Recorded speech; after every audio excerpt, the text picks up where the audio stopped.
मेरे प्रिय मित्रों, आइए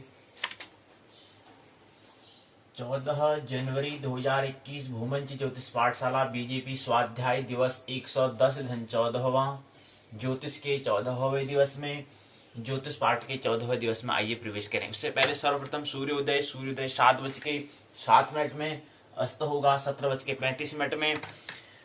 24 मिनट हुए सूर्यदेव को आए हुए हो चुके हैं, करीब करीब आधा घंटे के करीब होने वाला है। आइए हम सूर्यदेव को प्रणाम करें, अभिवादन करें।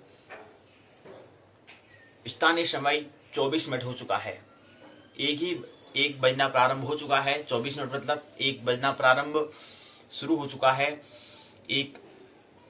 24 मिनट हो चुके हैं, फिर 26 होगा, फिर 30, फिर ऐसे 60 मिनट हो जाएगा, तो फिर 1 घंटा हो जाएगा, अर्थात 1 बज जाएगा। तो 1 बजना प्रारंभ हो चुका है। आइए हम भी सूर्यदेव को आए 24 मिनट मतलब दिन प्रारंभ हो चुका है, तो हम भी दैनिक कार्यक्रम के अंदर आने वाला जो सर्वप्रथम मुख्य कार्य है, स्वधर्म जो है, करने योग्य कर्तव्य जो है, स्वाध्याय में आइए प्रवेश करें। जानते हैं पाठशाला के 2 भाग। पहले भाग को पाठ्यचर्या प्रश्नोत्तर चर्चा हम कहते हैं, दूसरे भाग को पाठ्यक्रम पाठ्य चर्चा हम कहते हैं। पाठशाला के भाग दूसरे को हम पहले इस पर हम चर्चा कर लेंगे, पाठशाला के भाग 1 को हम बाद में इस पर हम चर्चा करेंगे। ये हमें नए साल से हमने ये नियम बनाया, इसी के तहत हम पाठों के भाग पर विचार करेंगे। तो आइए पाठशाला के भाग दूसरे में प्रवेश करें। उत्तराखंड मुक्त विश्वविद्यालय हल्द्वानी के स्नातक द्वितीय वर्ष के हम पाठ्यक्रम पर चर्चा कर रहे हैं। पाठ्यक्रम पाठ्य चर्चा हम लोग कौन से पाठों पर, जो उत्तराखंड मुक्त विश्वविद्यालय यूओयू के द्वारा निर्धारित किया गया है, उस पाठ्य पर हम चर्चा कर रहे हैं, जिसमें हम JY 201 यानी द्वितीय वर्ष के विषय ज्योतिष विषय है कि जो पहला प्रश्न पत्र है, द्वितीय वर्ष का जो पहला प्रश्न पत्र है, जातक शास्त्र फलादेश के सिद्धांत नामक हम जो शीर्षक जो पुस्तक का नाम दिया है, उस नामक पुस्तक पर हम चर्चा कर रहे हैं। वो हम पूर्ण हो चुकी है। पहला जो हमारा क्वार्टर फाइनल मैच है वो पूर्ण हो चुका है। उसके हम थोड़ा रिवीजन 3 दिन के हम कर रहे हैं। उसके बाद द्वितीय दिवस में आइए हम प्रवेश करें। द्वितीय दिवस में पुनरावर्तित रिवीजन के द्वितीय दिवस में प्रवेश करें, लेकिन उससे पहले महत्वपूर्ण हमने कल कहा कि हम 3 सूत्रों पर हम चर्चा करेंगे। पहला सूत्र हमने कहा कि 71 गुणा 07 पहला सूत्र। दूसरा सूत्र है 50 गुणा 07। तीसरा सूत्र है 24 गुणा 07। इन 3 सूत्रों का क्या मतलब है?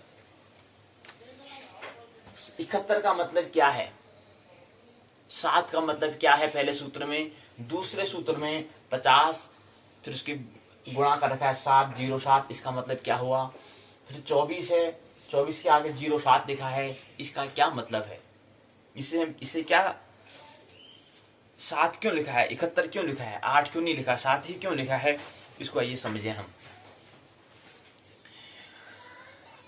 तो पहला सूत्र है 71 गुणा 07, जो ये है, ये एक जीवन खंड है, एक जीवन, एक पड़ाव की एक समयावधि जो है। हम मित्र के एक उदाहरण से समझा रहे हैं कि हमें एक अनुमान हमें कर लेना चाहिए अधिक से अधिक कितने हमारे उम्र होती है, तो उसका एक हिसाब हमें लगाना है, क्योंकि ज्योतिष में हम आयु की हम गणना करेंगे कि कोई व्यक्ति कितने अल्पायु जिएगा, मध्यायु जिएगा या पूर्णायु जिएगा। पूर्णायु मतलब 120 साल होता है, और मध्यायु मध्य का हो गया, और अल्पायु मतलब 36 वर्ष के करीब। तो हम कितने, हमारा उम्र जो है कितने वर्ष तक होती है, ये भी एक ज्योतिष का अंग है। ज्योतिष के अंदर हम देखते हैं, ये हम आयु की गणना 8वें भाव से हम देखते हैं कितने वर्ष तक जिएगा कोई व्यक्ति, तो उसका हम हिसाब लेके चल रहे हैं कि 71 गुणा 07। अब ये जो जीवन जो बायोग्राफी जो होती है, उसको हम जो हमारा जो पड़ाव जो 71 वर्ष का मिल रहा है, हम दृष्टांत दे रहे हैं कि मान लो कोई व्यक्ति 71 वर्ष जीता है, तो उसके जीवन के फिर 7 खंड में उसने जीवन में जो काम किया उसको 7 खंड में उसने बांटा। पहले जो ये 7 है, ये 7 क्या है, चरण है, उसके भाग हैं। तो पहले 14 साल में, फिर 7 साल में, फिर 4 साल में, 4-3 साल में, फिर 1 साल में, फिर 14 साल में, फिर 17 साल में, फिर 1 और 10 साल में। तो ये जो हम यहाँ पर हमने हरी पेन से जो हमने कलम से लिखा है, ये एक चरण को दिखा रहा है। तो एक चरण को हमने 14 वर्ष रखा, दूसरे चरण को 7 वर्ष रखा, तीसरे चरण को 4-3 अर्थात 7 वर्ष का चरण रखा।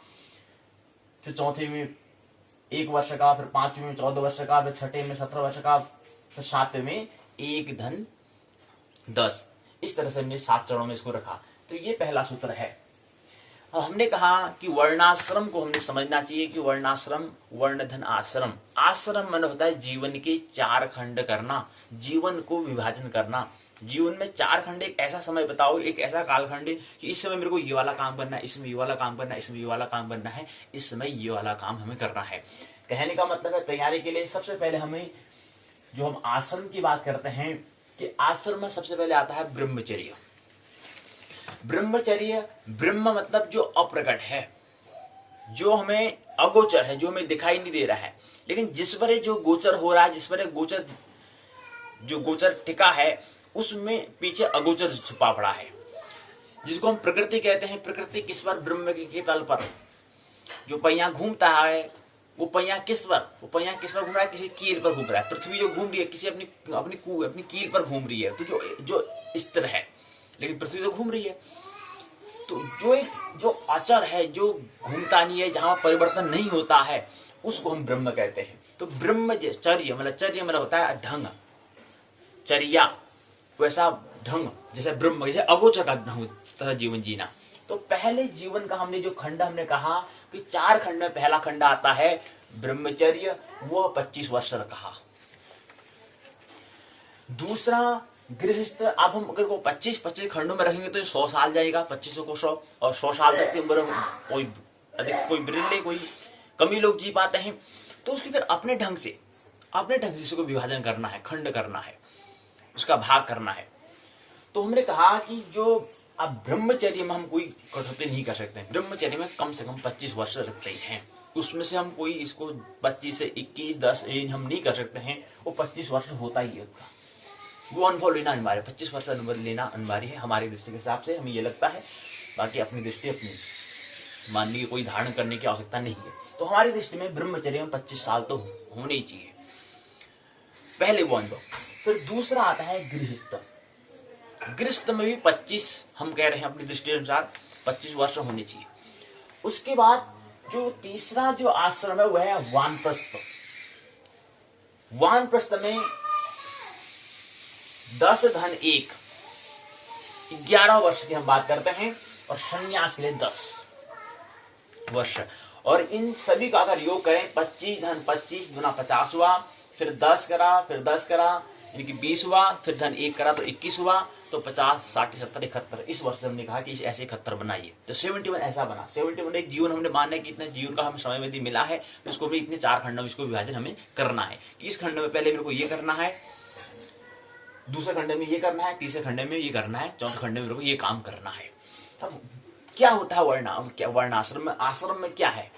आश्रम में पहले, सबसे पहले जो हमें समय मिला है 25 वर्ष का समय, उसमें हमें स्व का अर्थ समय। तो ब्रह्मचर्य में मूल हमारा क्या उद्देश्य होता है? स्वार्थ, मतलब स्व का अर्थ को समझना। मैं कौन हूं, मैं कहां से आता हूं, मैं कहां जाता हूं, मेरा स्वरूप क्या है, मैं काहे के लिए इसमें यहां पर जन्म लिया, अपना ध्येय को समझना। वो स्वाध्याय, वो स्वार्थ या स्वाध्याय कहो उसको तो भी ठीक रहेगा। तो प्रथम 25 वर्ष का है अपने आप को देना होता है, अर्थात स्वार्थ का, स्व का अर्थ का।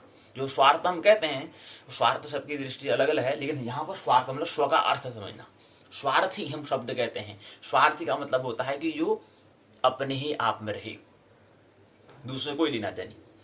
तो स्वार्थी का मतलब व्यक्ति का अपना हिसाब से कौन शब्द कौन किस लिए उपयोग करता है, लेकिन महत्वपूर्ण जो व्यक्ति अपने आप को पहले समझ लिया है, वही व्यक्ति क्या करता है आगे फिर जो जीवन का दूसरा खंड जो है, गृहस्थ जो है, उसमें वो प्रवेश कर सकता है, उसके योग्य होता है।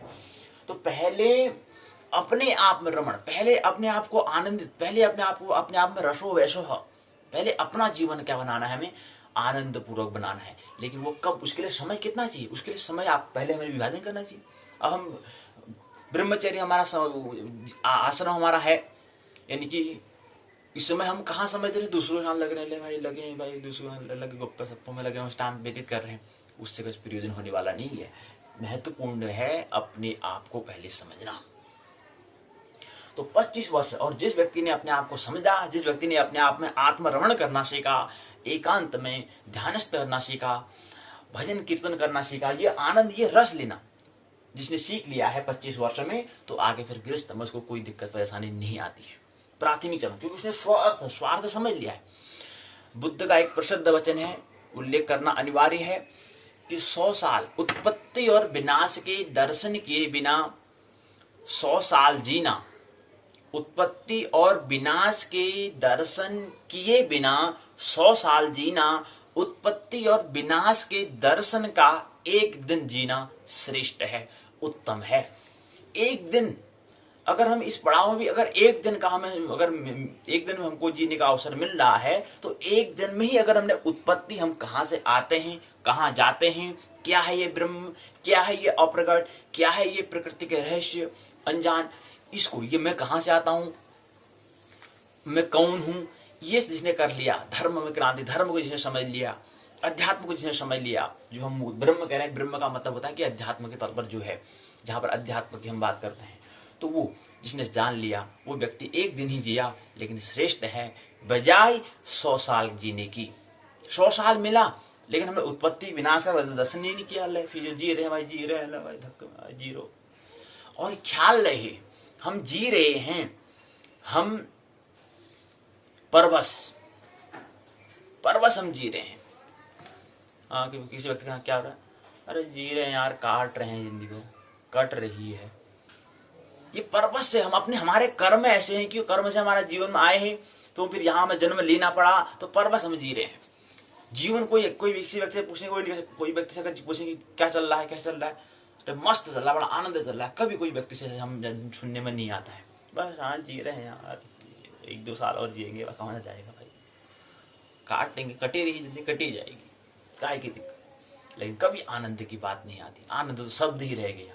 तो ये रस पूरा उसने पहले जीवन खंड का, जो पहला जीवन खंड जो ब्रह्मचर्य जो हम कह रहे हैं, उसमें पहले रस का उसने समय वहां पर उसने दिया ही नहीं, तो कहां से, स्व का अर्थ से समझा ही नहीं, तो कहां से मिलेगा रस, तो वहां पर पहली भूल वहीं पर हो चुकी है, पहले खंड पर। तो जीवन ब्रह्म वर्णाश्रम की यही वैज्ञानिकता है कि पहले जीवन में अपने आप को रसो वैसो बनाना, अपने आप में आत्मरमण करना, अपने आप में एकांत में अगर रहे तो वहां पर मस्त रहना, तो पहला चीज है। तो ये ब्रह्मचर्य में होता है। दूसरे में फिर गृहस्थ में आगे ठीक इसके विपरीत, फिर क्या करना है, यहाँ पर लोगों से समाज में रहना है। यहाँ पर ब्रह्मचर्य में क्या है, एकांत मस्त रहना है। अब उसी को जो हमें एकांत अनुभव किया, तो वहां जो ब्रह्मचर्य में जो अनुभव किया कि हाँ, हमें एकांत में जो मैंने अनुभव किया वो तो हर जगह है, हर व्यापक सर्वत्र समाना, प्रेम हो तो प्रकट में जाना, तो हर जगह व्याप्त है। तो फिर गृहस्थ में प्रवेश करेगा तो उसका फिर प्रशिक्षण करेगा, प्रयोग करेगा कि यार हाँ, जो मैं वहां पर मैंने समझा था वो यहाँ है नहीं है, तो प्रयोगशाला दूसरा है, उसका नाम है गृहस्थ आश्रम। तो उसका भी समय क्या है, 25 वर्ष है हमारे दृष्टि में। उसके बाद आता है वानप्रस्थ। तो 25 वर्ष ब्रह्मचर्य हो गया, वहां पर अपने आप में स्वार्थ कर लिया। दूसरा हमने कहा गृहस्थ। गृहस्थ का मतलब होता है पुरुषार्थ। हमने कहा कि 4 पुरुषार्थ होते हैं, अर्थ धर्म काम मोक्ष, 4 पुरुषार्थ की हम बात करते हैं। तो ये पुरुषार्थ का करने का समय आ चुका। क्यों? क्योंकि संयोग से क्या मिला था, संयोग से हमें शरीर हमें मिला माता पिता की कृपा से। तो अब उसका ऋण भी हमें क्या करना है, हमने कहा 3 ऋण भी हम लेकर आते हैं, मातृ पितृ और आचार्य। तो 3 ऋण से भी हमें ऋण होना है। ऋण का मतलब होना है कि ऋण का मतलब है मुक्त होना, क्योंकि हमारा शरीर से क्या है ना, मुक्त तभी हो पाएंगे, मुक्त भी तो होना है, हमें स्वतंत्र भी तो होना है। तो उसके लिए हमें क्या करना पड़ेगा, गृहस्थ आश्रम में प्रवेश करना पड़ेगा, वहां से भी पुरुषार्थ करना पड़ेगा। उसका हम जो कह रहे हैं उसको हमने खंड दिया है पुरुषार्थ का। उसके बाद तो स्वार्थ पुरुषार्थ का भी समय क्या है, 25 वर्ष का समय है। इसको हम थोड़ा और बढ़ा दें कि 25 में जो वानप्रस्थ कह रहे हैं, वानप्रस्थ में भी क्या होता है, वानप्रस्थ के अंदर पुरुषार्थ को भी हमने, वानप्रस्थ जो आश्रम है उसको भी मैंने पुरुषार्थ के अंदर ही रख दिया है। क्यों? क्योंकि वानप्रस्थ में क्या करना है, तैयारी करनी है। तो 10 वर्ष जो दिए हैं वो तैयारी के दिए हैं कि एकदम से मन से कहो छोड़ो तो छूटने वाला नहीं है भाई, एकदम से मन नहीं छोड़ सकता, क्योंकि मन को तो जहां मनोरंजन मिलेगा वहां लगने वाला है। तो उसके लिए एकदम से मन छोड़ नहीं पाता है, तो कम से कम 10 वर्ष में मन को समझाना है, मन से कहना है भाई बहुत होगी, आप तो 10 साल को दिन ले, 10 में तो कर ले यार, 10 साल का आपको समयावधि है, तैयारी कर ले। लेकिन जैसे 10 साल हो जाएंगे, जैसे 11 साल में फिर नहीं रुकने वाले। फिर हमने क्या है, वन को हमने रुक कर लिया। वान मतलब होता है, वान प्रस्थ मतलब होता है कि रुक करना, वन की ओर रुक करना, जंगल की ओर। जंगल की ओर मतलब जंगल चले नहीं जाना है, ख्याल रहे। मतलब अपने मन की ऐसी तैयारी जैसे मानो कोई जंगल में विराजमान हो, जंगल में रहते हो, ऐसा हमारा मन का क्या बन जाना है, मन की तैयारी हो जानी चाहिए। तो रहेंगे घर में। गृहस्थ का मतलब होता है जो घर में रहे। लेकिन सभी लोग घर में रहते हैं, सभी लोग घर में रहते हैं, लेकिन सभी की दृष्टि भिन्न भिन्न होती है। कोई कहता है कि मैं घर में रहता हूं,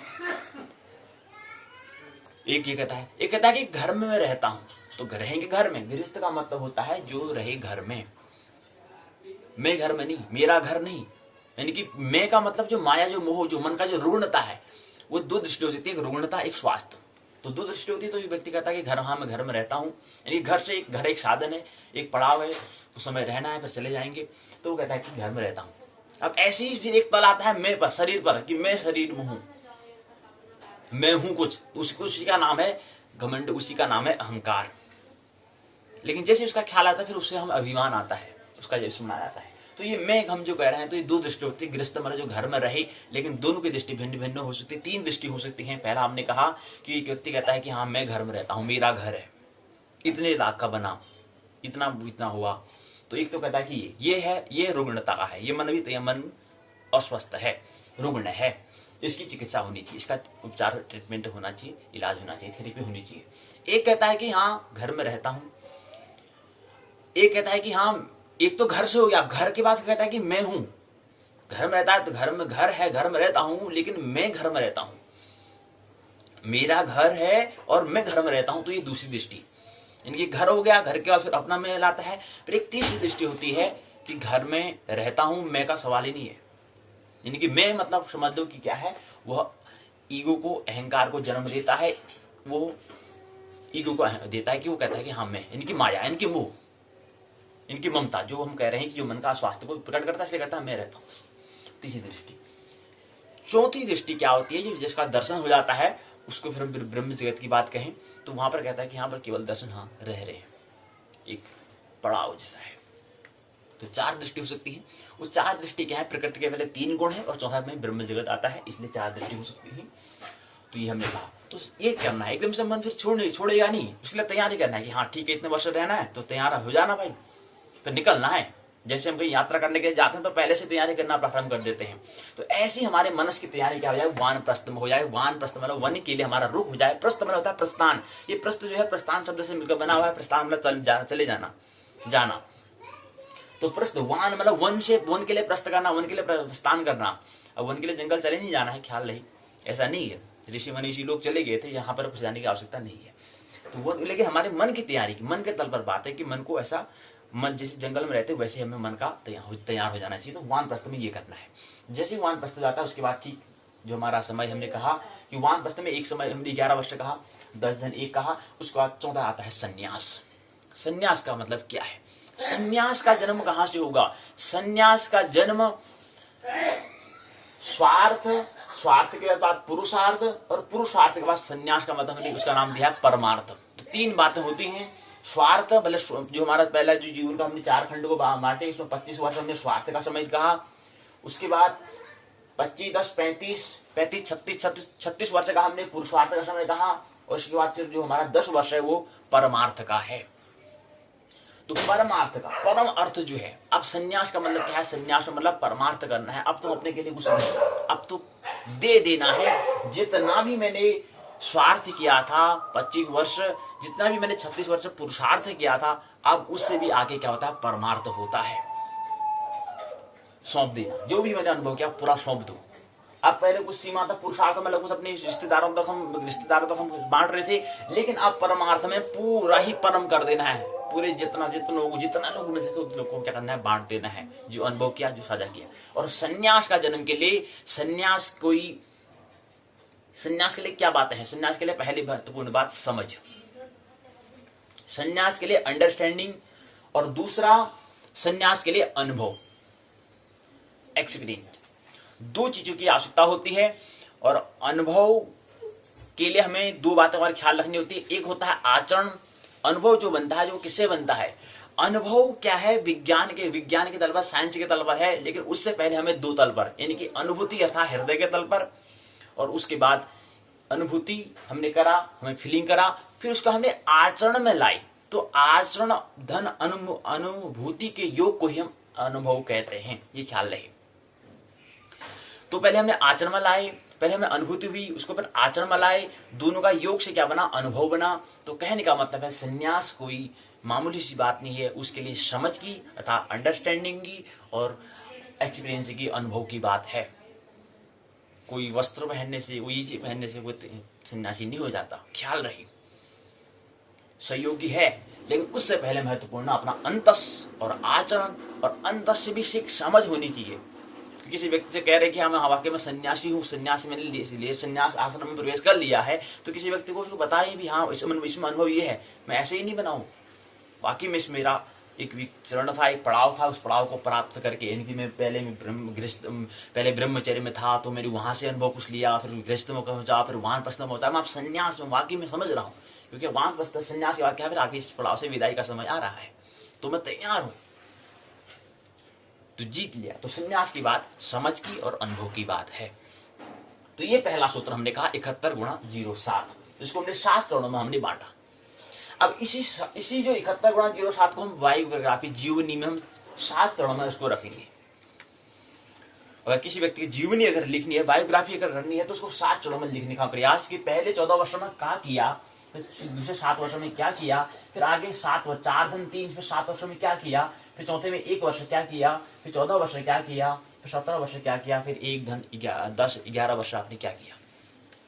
इस तरह से क्या करना है। शिक्षा मतलब एजुकेशन क्या है, मतलब जो हमने अनुभव किया है, जो जनरेशन ने, ओल्ड जनरेशन ने, जो प्रौढ़ जनरेशन ने अनुभव किया है, पीढ़ी ने जो अनुभव किया है, उसको आगे देना है। तो उसके लिए जीवनी से किताब हम लिखते हैं। लेखक क्यों करता है, क्यों लिखता है, इसलिए तो लिखता है कि जो मैंने अनुभव किया उसको मैं दूसरों को भी बांट जाऊं, शेयर कर जाऊं, साझा कर जाऊं। तो साझा करने का बात है। तो पहला सूत्र 71 गुणा 07, पहला सूत्र।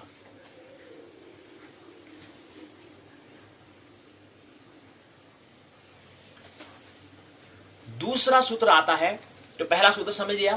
पहला सूत्र जो हमने कहा 71 गुणा 07, आश्रम पर, आश्रम जो कहा उसको ही हमने तरीका बदलने का, वही मिला, बेस वही है कि ब्रह्मचर्य, गृहस्थ, वानप्रस्थ, संन्यास, उसको हमने 4 भाग में बांटा था, 25 धन 10 धन 1, उसके बाद फिर 10, इस हिसाब से हमने बांटा। उसी के आधार पर हमने एक सूत्र तैयार किया है 71 गुणा 07।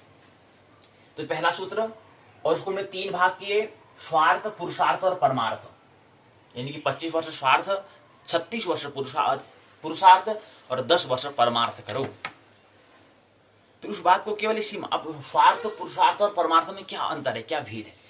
यही भेद है कि पहले पहले अपने आप में आत्मरण करना, पहले अपने आप को समझना। कोई जरूरी नहीं है परोपकार करने की आवश्यकता। कोई 25 साल, अभी कोई 24 साल का है, तो कोई अभी इसको परोपकार करने की कोई भी आवश्यकता नहीं है, कोई बात नहीं। 25 वर्ष तो उसने अपने आप को देने, कुछ सबसे हानि होने वाली नहीं है। तो पहले 25 वर्ष में क्या करना है, स्वार्थ करना है। 25 वर्ष के बाद उन्हें कुछ दृष्टि मिल जाएगी, इतना तो है कि समझ आ जाएगी। 25 वर्ष के बाद सर आगे जो हमारा 26वां वर्ष से प्रारंभ होगा, तो उस 26 वर्ष में पुरुषार्थ करना है। और पुरुषार्थ का मतलब क्या होता है, पुरुष 4 अर्थ, धर्म, काम और मोक्ष। क्या है पुरुषार्थ? पुरुषार्थ हमने 4 कहा, उसी के आधार पर बात करेंगे कि अर्थ माने पैसा अर्थात विज्ञान, पुरुषार्थ, अर्थ, धर्म अर्थ मन की जो बीमारी है उसका इलाज, उपचार का नाम है धर्म, ख्याल रही। तो अर्थ हो गया अर्थात विज्ञान, अर्थ, धर्म मतलब हो गया मन का स्वास्थ्य, मन का उपचार हो जाना, अर्थ धर्म, काम अर्थात जो हमारी काम ऊर्जा है उसका, और उसका मोक्ष मतलब होता है कि आगे स्वतंत्र हो जाना, किसी से बंधन में न रहना, निर्बंधन, स्वतंत्र, मुक्त हो जाना। ये 4 पुरुषार्थ होते हैं। ये चीज हमें क्या करना है, यहां पर हमें प्राप्त कर लेना है। तो ये इसके लिए समय 36 वर्ष का है। 35 धन 1 वर्ष हमने कहा, इसके बाद परमार्थ होता है। परमार्थ का मतलब होता है महोत्सव बनाओ, उत्सव बनाओ भाई, नाटक बनाओ जीवन को, बांटो कि हाँ जीवन नाटक हो रहा है। कुछ में ज्यादा सीरियस होने की जरूरत नहीं है, क्योंकि यहाँ पर कुछ ज्यादा नहीं हो रहा है, केवल एक नाटक हो रहा है, खेल जैसा, लीला जैसा हो रही है। तब तो हम रामलीला कृष्ण लीला कहते हैं। लीला का मतलब होता है खेल, ड्रामा, नाटक। तो ये बताना है 10 साल में बांटो लोगों को। जिसका जीवन नाटक नहीं हो पा रहा, नाटक बनाने का प्रयास, उस संदेश मैसेज दो, जीवन नाटक बनाओ। ज्यादा सीरियस, ज्यादा होने की आवश्यकता नहीं, गंभीर होने की आवश्यकता नहीं है। तो ये 10 वर्ष में उसको हम परमार्थ कहेंगे। जन जन तक जितने लोगों को पहुंचा सकते हैं, जितने अधिक से अधिक लोगों को पहुंचा सकें, उसके लिए वो परमार्थ का समय, वो 10 वर्ष का समय है। तो पहला सूत्र ये है। आइए दूसरे सूत्र में प्रवेश करें। दूसरा सूत्र है 50-07। अब थोड़ा ये बात भी हमें ख्याल रखना चाहिए कि हम ये जो हमने बताया, पहला सूत्र तो हमने आश्रम के ऊपर हमने बनाया था, आश्रम जो हम कह रहे हैं उसी के आधार पर हमने 71 सूत्र का उद्भव हुआ है। कोई प्रश्न आ सकता है कि जो हमने 71-07 किसके आधार पर ये उत्पत्ति हुई है, तो इसका आधार क्या है? आश्रम की दृष्टि के आधार पर, आश्रम की दृष्टि को देखते हुए इस सूत्र की उत्पत्ति हुई है, उद्भव हुआ है 71-07 पहला सूत्र। दूसरा सूत्र है 50-07। इसकी उत्पत्ति जो है, इसकी उत्पत्ति अर्थव्यवस्था, अर्थव्यवस्था जो हम कहते हैं कि हमारा रुपया जो है एक हमारा क्या है, एक साधन है। जैसे हमने कहा कि रुपया क्या है, मुद्रा क्या है, मनी क्या है। मनी एक हमारे पास, अगर हमारे पास 10 रुपए हैं तो हम 10 चीज, एक रुपए की 10 चीजें हम ले सकते हैं। तो एक साधन है, एक मीडियम है कि हम उससे कोई चीजों को अदला बदली कर सकते हैं। पहले ऐसा नहीं था। पहले लोग एक वस्तु की अदला बदली करते थे। किसी को आटा होगा, कहीं पर किसी क्षेत्र में आटा उग रहा होगा तो, और किसी जगह किसी क्षेत्र में चावल उग रहा है तो कहेगा भाई तुम आप आटा कर दो, हम तुमको चावल दे देंगे। ऐसी अदला बदली होती थी। लेकिन अभी क्या है हमारे पास, अब हम क्या करते हैं, हमारे पास रुपया है तो रुपये के हम हिसाब से हम क्या करते हैं, आटा भी हम ले सकते हैं, चावल भी हम ले सकते हैं, अन्य तरह की वस्तुओं भी, प्रोडक्ट उत्पाद भी हम ले सकते हैं। तरह तरह की 10 रुपए हैं तो 10 तरह की, एक रुपए की हम 10 चीज हम ले सकते हैं। तो एक माध्यमिक तरीका, 10 प्रकार की चीजें ले सकते हैं। लेकिन पहले ऐसे नहीं था। तो आगे विकसित हुआ, विकास को प्राप्त हमने किया कि हमारे पास पैसा है। अब इसकी जो पैसे जो है, इस पैसे की हमें कैसे व्यवस्था, कैसे मैनेज इसको करना है, इसको दृष्टि में रखते हुए इस सूत्र का उद्भव हुआ है। अर्थव्यवस्था को, अर्थव्यवस्था इकोनॉमिक्स को देखते हुए कि कोई व्यक्ति जो अपना इनकम करता है उसको कहां पर, उसको कैसे रणनीति पर, कैसे उसको व्यवस्थित करना है, कैसे मैनेज करना है, इसको सूत्र हमने प्रयास किया। और ये 50 क्यों लिखा? 50 कह रहे हैं कि हम 60 इस दृष्टि में कह रहे हैं क्योंकि 21 से 25 वर्ष तक तो हम, 21 से 25 वर्ष तक तो हम क्या है, अध्ययन करने में, अर्थात ब्रह्मचर्य आश्रम कहा, अर्थात पढ़ने में ही रहते हैं। उसमें हम कोई आजीविका हम नहीं कमा रहे होते हैं। तो इसलिए हमने 50 वर्ष कहा कि 71 वर्ष जो है उसमें से अगर हम 21 का ऋण कर देते हैं तो 50 आता है। तो 21 लेके चल रहे हैं, 25 वर्ष तो हम उसमें अध्ययन मनन कर रहे हैं, पढ़ाई कर रहे हैं, स्वार्थ कर रहे हैं, तो पैसे कहाँ से आएगा? तो पैसे तो नहीं आने वाला। तो इसलिए हमने वहां से ऋण कर दिया, तो पिछले 50 कहा। तो इनके 50 वर्ष क्या करें, हम काम करेंगे तो उससे जो पैसा आएगा, जो आमदनी आएगी, जो आय होगा, जो इनकम होगा, उसका फिर विभाजन कैसे करेंगे, उसका मैनेजमेंट कैसे करेंगे, उसको देखते हुए हम इसके बाद नीति, उसकी पर नीति होनी चाहिए। इनकी नीति की हम बात कर रहे हैं कि अर्थव्यवस्था पर नीति, पॉलिसी। अब नीति क्या है इसके? रणनीति। नीति का मतलब होता है कि प्रकृति के अनुकूल जीने के लिए योजना बनाना, प्लानिंग करना, रणनीति या नियम, ऐसा नियम जो प्रकृति के अनुकूल हो। उसके लिए हमारा जो पैसा एक साधन है, तो इसकी भी एक हमें व्यवस्था करनी होती है, मैनेजमेंट करना होता है, मैनेजमेंट करना होता है।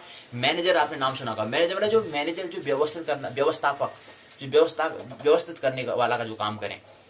जैसे हमने कहा कोई पेटी होती है, कोई बॉक्स होता है, उसमें हमारे जो वस्तु होती है कैसे अच्छे से मैनेज किया होता है। रो और कॉलम में, ऊर्ध्व और स्तंभ में कैसे क्या होता है, एक ऊर्ध्व और क्षैतिज दिशा में इसको क्या कहता है, रो और कॉलम में इसको व्यवस्थित किया रहता है। तो एक अच्छे से मैनेजमेंट इसको हमने किया है, व्यवस्थित हमने किया है, किसी वस्तु को अच्छे से हमने पैक किया है, उसको हम पैकिंग कहते हैं। उसको ही आंग्ल भाषा में पैकिंग कहा जाता है। कि कैसे अच्छे से हमने वस्तु को कैसे अच्छे से बॉक्स में हमने पेटी में फिट किया है। तो ऐसे ही जीवन को भी व्यवस्थित करना है। सब एक पेन वहां, एक पेन हाथ पैर वहां, सब वो जो हमने अंदर बॉक्स में रखा सब बिखरे पड़े हैं। उससे ऐसे हमारे जीवन को, हमारे पैसे को कहाँ हमें ले जाना है, एक व्यवस्थित दिशा में, एक ढंग में, कहां पर हम उसका व्यय करना है, इसको हमें इसी को दृष्टि में रखते हुए कि पैसे को कैसे दिशा में हमें लगाना है, किस दिशा में और कैसे कैसे इसका विभाजन करना है, उसी को ध्यान में रखते हुए इसका हमने एक सूत्र हमने बनाया। वह सूत्र है 50 गुणा 07। 50 वर्ष का समय मिलता है। अगर किसी व्यक्ति को 50 वर्ष काम करने का समय मिलता है तो 50 वर्ष में जिसका रुपया है, जो पैसा है, उसको कैसे मैनेज करे और कैसे कितने कहाँ कहाँ उसका विभाजन करना है, इसी को भी हमने बताने का प्रयास। 50 वर्ष का ये 50 जो लिखा है वो हमने कहा कि कोई व्यक्ति 50 वर्ष अगर काम करता है, काम करने का उसको समय जो है 50 वर्ष मिलता है, और जो 50 वर्ष में जो पैसे कमाएगा उसको 7 उसके भाग करेंगे, 7 चरण में, मतलब 7 दिशाओं में उसका 7 विभाजन कर देना है। 7 विभाजन कैसे किया है, ये 50 जो है, ये 50 5 धन 5, पहला चरण 5, दूसरा चरण 5, तीसरा 10, चौथा 7, पांचवा 7, छठा 6 और सातवां 10। इन तीनों का इन सातों का अगर योग करते हैं तो 50 वर्ष बनते हैं, इसलिए हमने इसको 50 कहा। अब बात ख्याल में नहीं आएगी, ख्याल में दिलाने के लिए हम क्या करें, इसको हम प्रतिशत में दिखाते हैं। तो जो 5 जो हम कह रहे हैं वो 10% है, जो 5 अंक जो हम कह रहे हैं वो 10% है, जो 10 अंक कह रहे हैं वो 20% है, जो 7 कह रहे हैं वो 14% है, जो 7 अंक कह रहे हैं वो 7 जो हम कह रहे हैं चरणों वाला 7 जो हम अंक दे रहे हैं वो भी 14% है, जो 6 कह रहे हैं वो 12% है, और जो 10 कह रहे हैं वो 20% है। तो ये सूत्र हमने कहा। अब इस सूत्र में हम थोड़ा परिवर्तन करना चाह रहे हैं, परिवर्तन करेंगे इस सूत्र में। इस सूत्र में हम परिवर्तन करेंगे। पहला सूत्र ये था, इसी में अब थोड़ा परिवर्तन हम ये करेंगे कि पहले में जो है वो ऐसे रहेगा। पहला जो हम कह रहे हैं कि 10, अब इसको अंक को बाद में समझ लेंगे, पहले प्रतिशत को समझें कि पहले जो 10 कह रहे हैं, ये 10 को भी हम कर रहे हैं 7 धन 3। दूसरे को 10 को हम 10 ही रहने देंगे। तीसरे जो 20 है उस 20 को हम उसमें परिवर्तन करेंगे, जो 20 है उस 20 में हम परिवर्तन करेंगे तो वो बनेगा हमारा 24। तो यहां पर 20 न होकर यहां पर 24 होगा, और उसके बाद 14 और 14 ये ठीक है, इसमें कोई परिवर्तन नहीं करेंगे। और यहां पर जो है, यहां पर भी हम परिवर्तन करेंगे, यहां पर भी परिवर्तन होगा। ये 12% हम कह रहे हैं, यहां पर भी परिवर्तन करेंगे तो ये परिवर्तन करीब जाएगा पहले में। अब ये सूत्र जो हम कह रहे हैं इसमें सूत्र में परिवर्तन क्या हुआ है इसको एक बार और करें, क्योंकि जिस समय हमने लिखा था उस समय और अब में परिवर्तन है, तो परिवर्तन अनिवार्य है। तो इसको एक अलग से सूत्र हम बनाएंगे तो वो सूत्र बनेगा जो ये सूत्र हमने बनाया था। बात वही है, 7 चरण में ही होगा, 50 ही होगा, लेकिन इसमें थोड़ा अंतर हम करेंगे। अंतर वो ये रहेगा, उसको भी हम देख लें।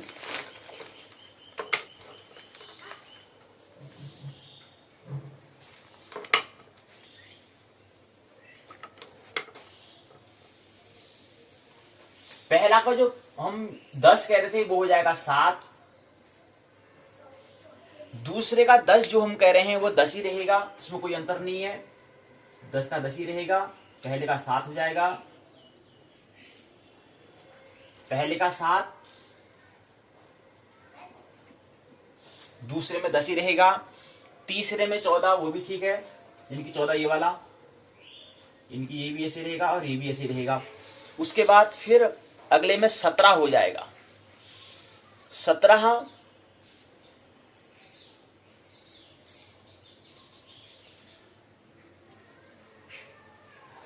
ये वाला हो जाएगा, इसमें हो जाएगा 17% हो जाएगा, इसमें 7% हो जाएगा, इसमें 10% रहेगा, इसमें 17 हो गया, इसमें 14 से रहेगा। फिर अगले परिवर्तन आएगा, फिर हो जाएगा 24। यहां पर जो हम 20 कह रहे हैं ये हो जाएगा 24, इसमें परिवर्तन होगा, ये हो जाएगा 24। फिर इसके बाद फिर हो जाएगा 14, फिर हो जाएगा 14, यानी कि फिर यहां पर भी क्या हो जाएगा, परिवर्तन हो जाएगा, यहां पर हो जाएगा 14। बस ये बात अब समझनी है। तो उसका हमें कैसे व्यवस्थित करना है, पहले जो हम सूत्र जब हम चिंतन कर रहे थे, जब थिंकिंग कर रहे थे, उस समय हमने सूत्र ये रखा था और उस समय चिंतन क्या उसको हमने यहाँ पर धर दिया था, यहाँ पर हमने लिख दिया था। लेकिन अब जब फिर बाद में चिंतन किया तो चिंतन फिर कहा यार ये तो इसमें और कुछ परिवर्तन होना चाहिए, कुछ और चेंजेस होना चाहिए। तो चेंजेस जो क्या उसको भी हम यहाँ पर बता दे रहे हैं। तो पहले में हमने कहा पहले चरण में 10, दूसरे में पहले जो नियम था, जो पहला हमने जो चिंतन किया था, पहले चिंतन में था कि पहला चरण में हम क्या करेंगे 10 करेंगे, दूसरे चरण में भी 10 करेंगे, तीसरे चरण में 20 करेंगे, चौथे चरण में 14 करेंगे, पांचवें में 14 करेंगे, छठे में 12 करेंगे, सातवें में 20 करेंगे। लेकिन ये इसमें कुछ थोड़ा परिवर्तन करने की आवश्यकता थी और परिवर्तन हुआ। क्या परिवर्तन हुआ, जो पहले में 10 कह रहे थे वो 7 हो गया, 7%। जो दूसरे चरण में हम 10 कह रहे थे वो 10 ही रहा, उसमें कोई परिवर्तन नहीं हुआ।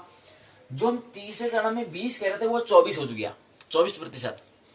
जो चौथे में 14 कह रहे थे वो ऐसी है, पांचवें में जो 14 कह रहे हैं वो वैसे ही है, छठे में जो हम 12 कह रहे थे वो 17 हो गया, और जो छठे सातवें में जो हम 20 कह रहे थे वो 14 हो गया, वो कम हो गया। तो ये परिवर्तन हुआ। अब इन सभी का अगर हम करें तो यहां पर भी अब अंक में परिवर्तन हो जाएगा, यहां पर भी क्या होगा, परिवर्तन हो जाएगा। और परिवर्तन क्या होगा, और लेकिन इनका अगर योग करेंगे तो आएगा 85, इतना ख्याल रहे। लेकिन क्योंकि हम क्या करते हैं, यहाँ पर 10 था, यहाँ पर 10 की जगह हमने यहाँ पर इसको कम करा तो यहाँ पर बढ़ भी तो गया, यहाँ 20 था, यहाँ पर जो हम 12 करते वो 17 हो गया। यानी कि यहाँ से जो हम कम किया उसको हमने यहाँ इसमें जोड़ दिया, तो इसको इस बना से हमने इसको मैनेज किया। मतलब कोई योग उसका 50 ही आएगा, लेकिन इसमें ये करा कि हमने थोड़ा उसको आगे पीछे कर दिया कि यहाँ पर 10 था तो उसमें 10 में से हमने इसको 7 कर दिया, 3 जो था 3 को हमने यहाँ पर जोड़ दिया, जो यहाँ पर 12 कह थे, और जहां पर हम यहाँ पर हम कह रहे थे कि यहाँ पर भी थोड़ा परिवर्तन होना चाहिए, इसको हमने यहाँ पर जोड़ दिया, तो दोनों का जोड़ हमने करा तो आएगा 50। तो इस वजह से हमने देखा, तो ये परिवर्तन हुआ। अभी और परिवर्तन होगा तो और सूत्रों में परिवर्तन करेंगे। यहाँ सूत्र, ये सूत्र में आपको पहला सूत्र में कोई परिवर्तन नहीं हो सकता है, ये हमने देख लिया, इसमें कोई ज्यादा परिवर्तन करने की आवश्यकता नहीं है। और दूसरे इस सूत्र में हमने परिवर्तन की आवश्यकता थी तो परिवर्तन हमने कर दिया। तो क्या बना, प्रतिशत 7% बना, पहले चरण में 7%, दूसरे चरण में 10%, तीसरे चरण में 24%, चौथे चरण में 14, पांचवें चरण में 14, छठे चरण में 17, सातवें चरण में 14%। तो ये हमें रखना है। तो इनका सभी का योग करते हैं तो 100% होता है। तो अगर हम कोई हमें इनकम समझो कि अगर हमें 8,000 रुपए का इनकम हम कमाते हैं तो उसका हमें विभाजन कितना करना है, 7 भागों में उसको विभाजन कर देना है। तो 7 विभाजन हमने बताया कि वो अलग अलग हिसाब से है, उसको हमने विभाजन किया, तो 7 इसका विभाजन कर देना अनिवार्य है। तो ये 7 विभाजन हमने किया है, इस तरह से विभाजन होना चाहिए आगे के लिए, क्योंकि उसी एक पैसा ही एक ऐसा माध्यम है, उससे कोई चीज हम खरीद सकते हैं जो आवश्यकता है। अगर कोई हमें खाद्य चीज की आवश्यकता है तो वहीं से हम पूरा कर सकते हैं। उसके लिए हमें रुपये की आवश्यकता आती है, पैसे की, मनी की आवश्यकता, पैसा की आवश्यकता, पैसा की आवश्यकता होगी। तो भौतिक जगत की अगर बात करेंगे तो वहां पर हमें पैसे की ही आवश्यकता होगी, भौतिक जगत की। अगर मनस जगत की, अगर साइकोलॉजी की जगत की बात करेंगे, मनस की जगत की बात करेंगे तो वहां पर पैसे की आवश्यकता नहीं, वहां पर प्रेम की, ध्यान की इत्यादि की आवश्यकता। फिर अगर अंतस जगत की होगी तो वहां पर हम उत्सव की, महोत्सव की, भजन कीर्तन की उसकी आवश्यकता होती है। तो ये अलग अलग तल है, लेकिन भौतिक जगत में तो उसकी आवश्यकता है क्योंकि खुद रुपया भौतिक है। तो ये रणनीति में ये नीति बनाई कि अगर ये जीवन है तो उसमें रुपये को कैसे विभाजन करना है। तो तीसरा सूत्र आता है, तीसरा सूत्र है 24 गुणा 07। तीसरा सूत्र का उद्भव जो है वह वर्ण के आधार पर हुआ है। वर्ण का मतलब होता है कि वर्ण मतलब होता है कि जीवन का जो हमारा दैनिक, जो हमारा प्रतिदिन, जो हमारा एक दिन जो जा रहा है उसका भी विभाजन होना चाहिए। कहें कि जो 24 गुणा 07 दिनचर्या पर, दिनचर्या के बेस पर, वर्ण के बेस पर इसका उद्भव हुआ है। 24 गुणा 07 का उद्भव जो सूत्र है वो कैसे हुआ है, वह दिनचर्या के बेस पर, दिनचर्या के आधारभूत उसको रखते हुए इस सूत्र का उद्भव हुआ है 24 गुणा 07। और कभी आपने देखा होगा, कहीं पर लिखा होगा 24 गुणा 07, इसका मतलब क्या होता है, कोई ख्याल किया कभी कि 24 गुणा 07? तो 24 गुणा 07 उसका हमने 2 कॉपी नहीं की है, ये भी ख्याल रहना चाहिए। वो 24 गुणा 07 जो उसने लिखा वो उसकी दृष्टि, लेकिन हमारी दृष्टि में कुछ और दृष्टि है, और जो उसकी दृष्टि में ये होगा कि एक दिन में 24 घंटे, एक जो अहोरात्र होता है, एक दिन रात में, दिन हो गया 12 घंटे, रात हो गया 12 घंटे, तो दोनों का योग शून्य 24 गया, और 7 होता है क्योंकि 7 वार होते हैं। इस दृष्टि, शायद उसने इस दृष्टि से कहीं आपने देखा हो 24 × 07 देखा हुआ, लेकिन हमारी दृष्टि वो नहीं है। हमारी दृष्टि ये है कि 24 × 07 जो है, हमने टू कॉपी नहीं किया, हमने नकल नहीं की है, हमने अकल की नकल की है। तो अकल की नकल में हमने 24 × 07 मतलब जो हमारा जो दिनचर्या है उसको 7 चरणों में विभाजन करना। जो हम दिनचर्या जो दैनिक काम कर रहे हैं उसको भी 7 भागों में बांट दो। कैसे बांट दो, यही बांटने का हमें प्रयास यहाँ पर किया गया है कि पहले चरण में 2 घंटा, तीसरे चरण में 3, दूसरे चरण में 3 घंटा, चौथे चरण, पहले चरण में 2 घंटा, दूसरे चरण में 3 घंटा, तीसरे चरण में 8 घंटा, चौथे चरण में 1, पांचवें चरण में 2, छठे चरण में 1, सातवें चरण में 1 धन 5 धन 1, इनकी 7 घंटा। तो इस हिसाब से अगर हम इसका योग करेंगे तो 24 आएगा। और 7 मतलब इसके 7 हिस्से, हमने कोष्टक बनाए, 7 हमने कोष्टक बनाए हुए हैं, 1 कोष्टक 2 कोष्टक, तो 7 इसको 7 चरणों को दिखा रहा है। इसलिए हम इसको हरे पेंसिल को हमने बॉक्स के अंदर रखा है, इसलिए हम लोग बॉक्स के अंदर रखा 1 2 3 4 5 6 और 7 चरण हो गया। तो 24 × 7 मतलब ये होता है। इनका अगर हम योग करेंगे तो 24 आएगा, और 7 का मतलब इसके 7 भाग हैं, 1 2 3 4 5 6 7 इसके भाग दिए गए हैं, ये हमने देखा। अब इसके बाद यहाँ पर भी हमने ऊपर कहा था, ऊपर भी हमने कहा 50 × 07 है, उसको भी हमने कहा 1 2 3 4 5 6 7 भाग है।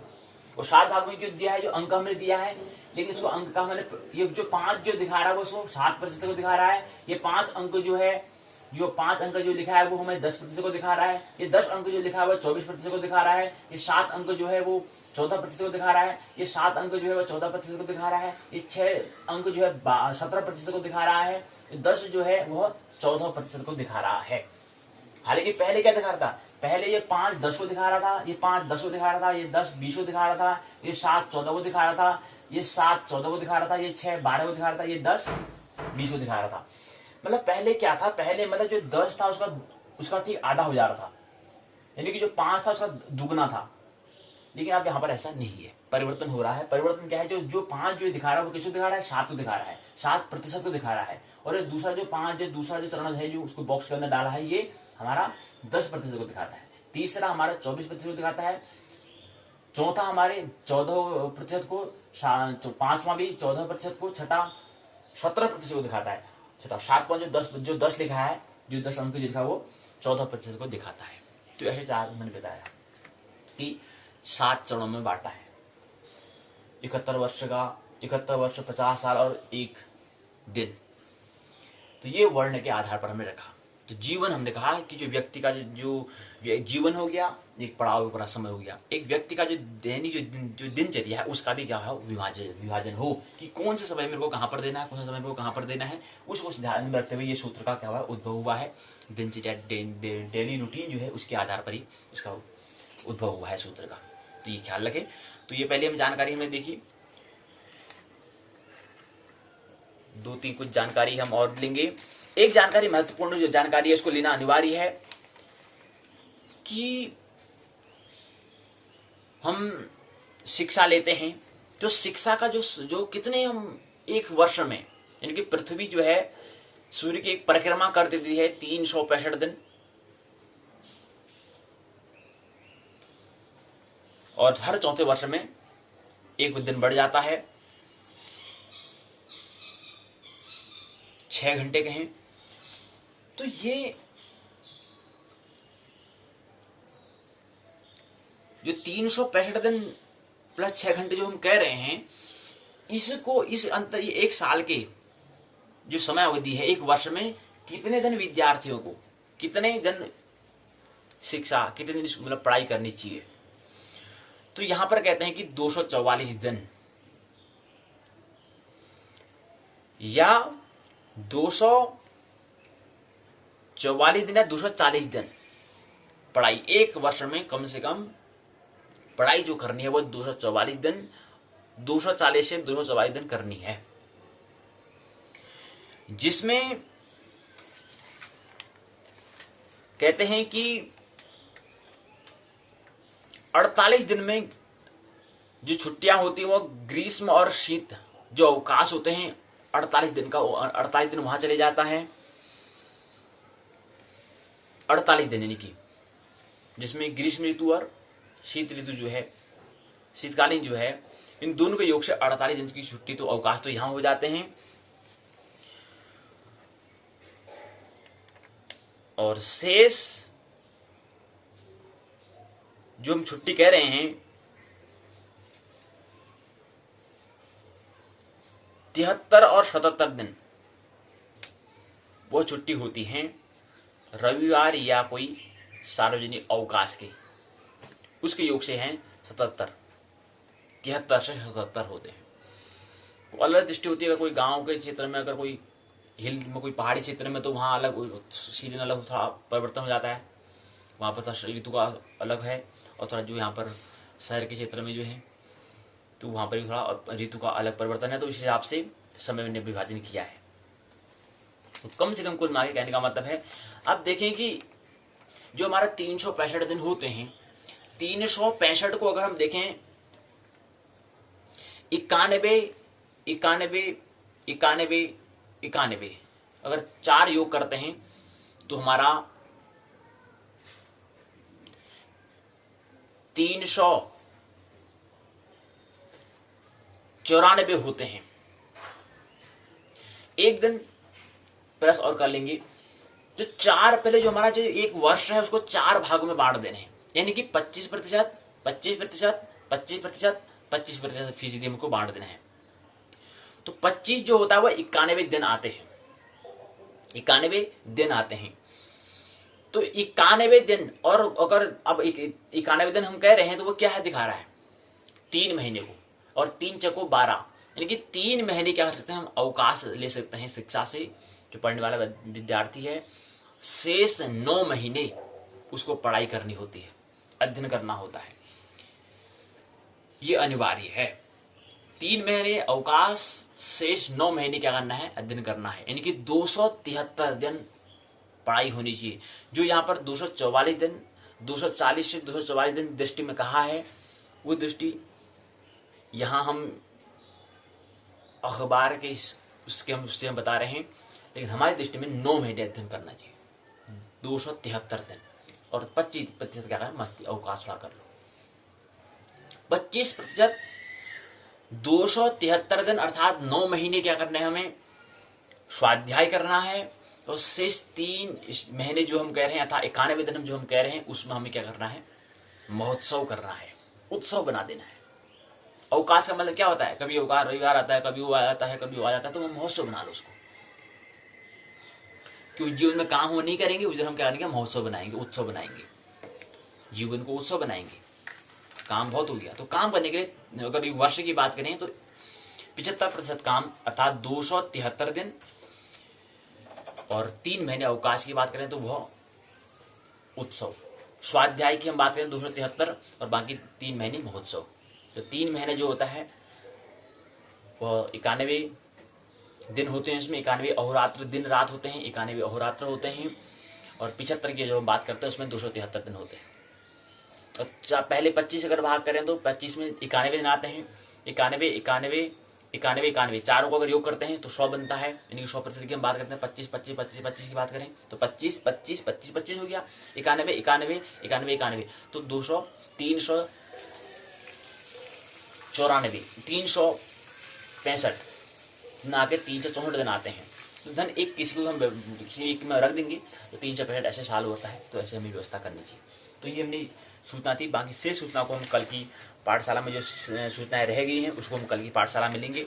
आइए हम पाठशाला के जो मुख्य प्रसंग जो हम बात कर रहे हैं कि उत्तराखंड मुक्तो विश्वविद्यालय के हम आज पुनरावृत्ति का रिवीजन का हम द्वितीय दिन में प्रवेश कर रहे हैं। द्वितीय दिन में हमने इससे पहले हमने कहा कि हमें अब अगले जो दूसरा जो सेमीफाइनल मैच होगा उसमें हमें 50 क्वेश्चन हमें तैयार करने। कल की पाठशाला में हमने समझा कि हमें 50 क्वेश्चन हमें तैयार करने होंगे। इस सूचना जो थी 3 सूत्रों हमने बात करा, 71×07, 50×07, 24×07, इस पर हमने बात की। फिर एक सूचना दी, तो 4 बातों पर हमने बात कर ली है। 4 सूचना थी उस पर हमने बात कर ली है। अब हम आगे मुख्य प्रसंग पर। मुख्य प्रसंग यही है कि जो हम JY201 जातक शास्त्र और फलादेश के सिद्धांत जो हम बात कर रहे थे, जो द्वितीय वर्ष स्नातक द्वितीय वर्ष का जो पहला प्रश्न पत्र ज्योतिष का है, UOU के तहत जो पाठ्यक्रम जो है उसकी हम बात कर रहे हैं, उस प्रसंग मुख्य प्रसंग पर हम आ चुके हैं। जो हमारा मुख्य जो मेन टॉपिक जो है वो इस पर हम आगे हैं, प्रकरण उस पर आगे हैं। तो खंड हम इसमें कहा कि हमारे 20 इकाइयां हैं, 20 इकाइयां हैं और 4 खंड में इसको बांटा है। 4 खंड कौन से? पहला खंड जातक स्कंद, दूसरा ग्रहभाव विचार, तीसरा फलादेश निर्णय, चौथा दशाफल विचार। ये 4 खंड इसमें दिए हुए हैं। 4 खंड को पहले खंड जातक स्कंद में हमने 4 इकाई कल देखी, उसको हमने इसके अंदर उसका फिर हमने समरी निकाला, उसका निचोड़ में निकाला, सारांश ये निकाला कि हमें क्या करना है कि जो ये जातक स्कंद गर्भाव विचार नामक जो खंड इसके अंदर पहले इकाई में पहले जो खंड है उसमें 4 इकाई, दूसरे में 5 इकाई दिए हैं, तो 9 इकाई कल हमने देखा। उस 9 इकाई में से हमने आप प्रश्न हमने बताने का प्रयास किया कि हमें प्रश्न तैयार करने हैं और कितने प्रश्न तैयार हमें करने हैं, उसको भी हमने बताने का प्रयास किया कि 28 क्वेश्चन क्या हो हमारे लघु और 22 प्रश्न हमारे क्या हो दीर्घ। क्योंकि हमने कहा था कि जो प्रश्न पूछे जाते हैं वो 2 खंडों में पूछे जाते हैं, 2 घंटे का होता है, 2 खंडों में पूछे जाते हैं। पहला खंड होता है लघुत्तरी, दूसरा होता है दीर्घोत्तरी। लघुत्तरी मतलब 7 अंक का, दीर्घोत्तरी मतलब 15 अंक का। और लघुत्तरी कितने प्रश्न होते हैं? 5 प्रश्न होते हैं, अर्थात 35 अंक का पूर्णांक होता है। और दूसरा होता है 15, इनकी 3 क्वेश्चन पूछे जाएंगे 15 अंक के, वो भी पूर्णांक 15 45 अंक का पूर्णांक होता है। तो दोनों के योग से 80 अंक का पूर्णांक होता है, 20 अंक का शब्द कार्य होता है। दोनों का अगर योग कर दें तो 100 अंक हो जाता है। तो असाइनमेंट के योग से 100 अंक होते हैं, ये हमने देखा। तो 100 अंक का पूर्णांक ऐसे बनता है। तो यहाँ पर हमें 5 क्वेश्चन लघु में करने हैं, 3 क्वेश्चन हमें दीर्घ में करने हैं। इसी को ख्याल में रखते हुए हमने कहा कि जो भी अभी 20 इकाइयां हमें दी गई हैं, 20 इकाइयां मतलब जातक शास्त्र परिचय पहली इकाई, दूसरी राशिशील, तीसरी भाव विचार, चौथा कार्य विमर्श, 5वां ग्रह का शुभ अशुभ तत्व, 6वां ग्रह बल, 7वां भाव बल, 8वां दृष्टि विचार, 9वां ग्रह मैत्री, 10वां पंचांग फल, 11वां भाव स्थित ग्रह बल, 12वां भाव स्थित ग्रह बल, 13वां भावेश फल, 14वां द्विग्रह आदि योग फल, 15वां दृष्टि फल। ये जो हमें दिए हुए। आगे फिर अगला खंड है कि विंशोत्तरी, अष्टोत्तरी, योगिनी, अंतर्दशा फल, प्रत्यंत दशा फल, सूक्ष्म दशा फल। इन जो कुल मिला के जो हमें 20 इकाई दी गई है, जातक शास्त्र परिचय, राशिशील, भाव विचार, कारक विमर्श, ग्रहों का शुभ तत्व, शुभ अशुभ तत्व, ग्रह बल, भाव बल, दृष्टि विचार, ग्रह मैत्री, पंचांग फल, भाव स्थित ग्रह बल, भावेश फल, द्विग्रादि योग फल, दृष्टि फल, विंशोत्तरी दशाफल, अष्टोत्तरी दशाफल, योगिनी दशाफल, अंतर दशाफल, प्रत्यंत दशाफल, सूक्ष्म दशाफल। ये कुल मिला के जो 20 इकाई है, इन 20 इकाइयों को हमें क्या करना है लघु में, लघुत्तरी प्रश्न में हमें 28 क्वेश्चन में इसको समाविष्ट कर देना है। इन 28 क्वेश्चन में प्रश्न जो बनाएंगे, सवाल जो बनाएंगे, ये पूरा जो पाठ्यक्रम जो है उसमें आ जाना चाहिए। एग्जाम में उसको संक्षिप्त में बनाना है। आने वाले सेमीफाइनल मैच में, आने वाले क्वार्टर टू फाइनल मैच में ये हमें करना है। और जाके जब फाइनल मैच जब हम करें तो केवल 28 क्वेश्चन लघु जो उत्तरी है, केवल 28 प्रश्नों पर हम चर्चा करें। जो हमारा अंतिम फाइनल, जो हमारा चौथा राउंड जो होगा, अंतिम फाइनल जो मैच होगा, वहां पर केवल 28 प्रश्नों को हम लेंगे। हमने कहा कि इस पुस्तक में 300 प्रश्न यहाँ पर दिए गए हैं और 20 इकाइयां दी गई हैं। 4 खंडों में इसको रखा गया है। पहला खंड जातक इसके अंदर ग्रह भाव विचार, दूसरा खंड, तीसरा है फलादेश निर्णय, चौथा है दशाफल विचार। 4 खंडों में 20 इकाई को रखा है। तो 20 इकाई को 300 प्रश्न हमने रखा। तो 300 प्रश्नों का हमें क्या करना है, छोटा वर्ष को बनाना है। और छोटा बनाने के लिए क्या करना पड़ेगा, हमें पूरे पाठ्यक्रम को देखना पड़ेगा। पूरा पाठ्यक्रम को हमने देख लिया है, हम पिछले 13 दिन से यही कर रहे हैं। तो आज जो हमारा 14वां जो दिन है, इसमें हमें ये करना है कि जो हमने पहले जातक के अंदर और ग्रह भाव विचार जो 2 खंडों को हमने लिए थे, आज हम 2 खंडों को और लेंगे। तीसरे फलादेश निर्णय और दशाफल जो विचार जो दिया गया है, इसको थोड़ा और ले लेते हैं, इसके अंदर कैसे प्रश्न हमें तैयार करना है। इसके बाद फिर कल की पाठशाला में फिर एक बार प्रश्न उसको पूरा एक बार और ले लेंगे, 4 खंड को ले लेंगे। इसमें कुछ और हम अगर प्रश्न हमें तैयार करने हैं, कैसे प्रश्न बनेंगे। 28 क्वेश्चन तो हम लघु तो कह रहे हैं, कैसे बनाएंगे। फिर 22 क्वेश्चन करेंगे दीर्घ होंगे, कैसे बनाएंगे हम इसको दीर्घ। कि हमने कहा कि इसकी रणनीति, कल हमने बात की थी कि रणनीति के हमें क्या करना है, लघु के लिए पहले तो 20 इकाई से 20 प्रश्न हमें बना देने हैं। उसके बाद अब 20 इकाइयां हैं, 20 प्रश्न यहाँ से बन जाएंगे, लेकिन 8 अभी और रह जाते हैं। तो 8 के लिए हमें क्या करना है कि जातक स्कंद नामक जो पहला खंड है और दूसरा खंड गिरह भाव विचार नामक जो दूसरा खंड है, इनमें से यानी कि 9 इकाइयों में से हमें क्या करना है, 8 प्रश्न हमें बना लेने हैं। 8 प्रश्न हमें तैयार कर लेने हैं इन 9 इकाइयों में से। इसी प्रकार से फिर हमने कहा कि दीर्घोत्तरी के लिए हमें 2 प्रश्न चाहिए, क्योंकि 20 जो हम प्रश्न कह रहे हैं, 20 प्रश्न 20 जो सवाल कह रहे हैं वो कैसे बनाएंगे, 20 इकाई से एक बड़ा बड़ा प्रश्न हमें, और जो दीर्घोत्तरी में प्रश्न हमें तैयार कर लेना है। उसमें जो 2 प्रश्न हमें क्या करने हैं, वो 2 खंड, तीसरे खंड और चौथे खंड से पूरा खंड ही हमें लेना है कि एक फलाने खंड हम कैसे करते हैं, इस पर एक प्रश्न, इसको एक प्रश्न बना दो। दूसरा दशाफल विचार को ही प्रश्न बना दो, ताकि इसके अंदर आने वाली जो 5 इकाइयां 6 इकाइयां जो है, विंशोत्तरी, अष्टोत्तरी, योगिनी, अंतर्दशा, प्रथमदशा, सूक्ष्मदशा, संचितम जैसा हम बात कर लें। दशाफल के अंदर ये बातें हम कर लें, और फलादेश निर्णय के अंदर हम इसकी बात कर लें। पंचांग फल, भाव से गिरवल, भावेश फल, द्विग्रादि योगफल और बल दृष्टि बल, इसकी हम बात कर लें। तो इसलिए दीर्घोत्तरी हमें क्या करना है, 2 खंडों को, तीसरे और चौथे खंडों को बना लेना है। इस तरह से हमें 28 और 22 क्वेश्चन ऐसे तैयार करने हैं, और दोनों का योग होता है 50 क्वेश्चन हमें करने हैं। ये हमने बता दिया कि हमें 80 अंक पूर्णांक होता है, लिखित परीक्षा जो कि 80 पूर्णांक की होती है, ये हमें ख्याल रखना है। तो ये चीज है। इसी को समझने के लिए हम जो दूसरा रिवीजन का जो द्वितीय दिन चल रहा है, इसमें हम शेष जो हमारे 2 खंड और रह गए हैं, उन 2 खंडों को हम ले रहे हैं। उसका पहला इकाई में हमने देखा कि इसमें हमें क्या करना है, इसमें कि प्रश्न हमें बनाने हैं कि प्रश्न आप यहाँ पर दिया है कि पंचांग फल दिया है, यहाँ पर पंचांग फल की पहली इकाई दी है, तो इसको प्रश्न बनाने हैं। 2 प्रश्न हमें बनाने हैं, एक तो बड़ा बनाना है, एक छोटा बनाना है। तो जो बड़ा प्रश्न बनेगा कि पंचांग किसे कहते हैं, पंचांग किसे कहते हैं, एक प्रश्न हमें बड़ा प्रश्न बनाना होगा, और ऐसा बड़ा प्रश्न बनाना है कि जिसमें पंचांग का जो मुख्य भी प्रसंग है वो पूरा आ जाए, ऐसा प्रश्न हमें बनाना है। तो पंचांग किसे कहते हैं ये तो पता होना ही चाहिए। तो पंचांग किसे कहते हैं, पंचांग के अंदर पक्ष, मास और अयन फल का विस्तार पूर्वक वर्णन कीजिए। पंचांग के अंतर्गत जो पंचांग है उसका विस्तार पूर्वक वर्णन कीजिए। तो पहला प्रश्न ये बन जाएगा, ये लॉन्ग क्वेश्चन क्या बन जाएगा, एक ये बन जाएगा कि पंचांग किसे कहते हैं। पंचांग के अंदर आने वाला पंचांग की जो अंतर्गत तिथि, वार, नक्षत्र, योग, करण जो है उसके साथ साथ पक्ष, मास और अयन फल का भी विस्तार पूर्वक वर्णन कीजिए। ये पहला बड़ा प्रश्न बनेगा। पंचांग के अंदर जो 5 अंग हैं उनको ध्यान में रखते हुए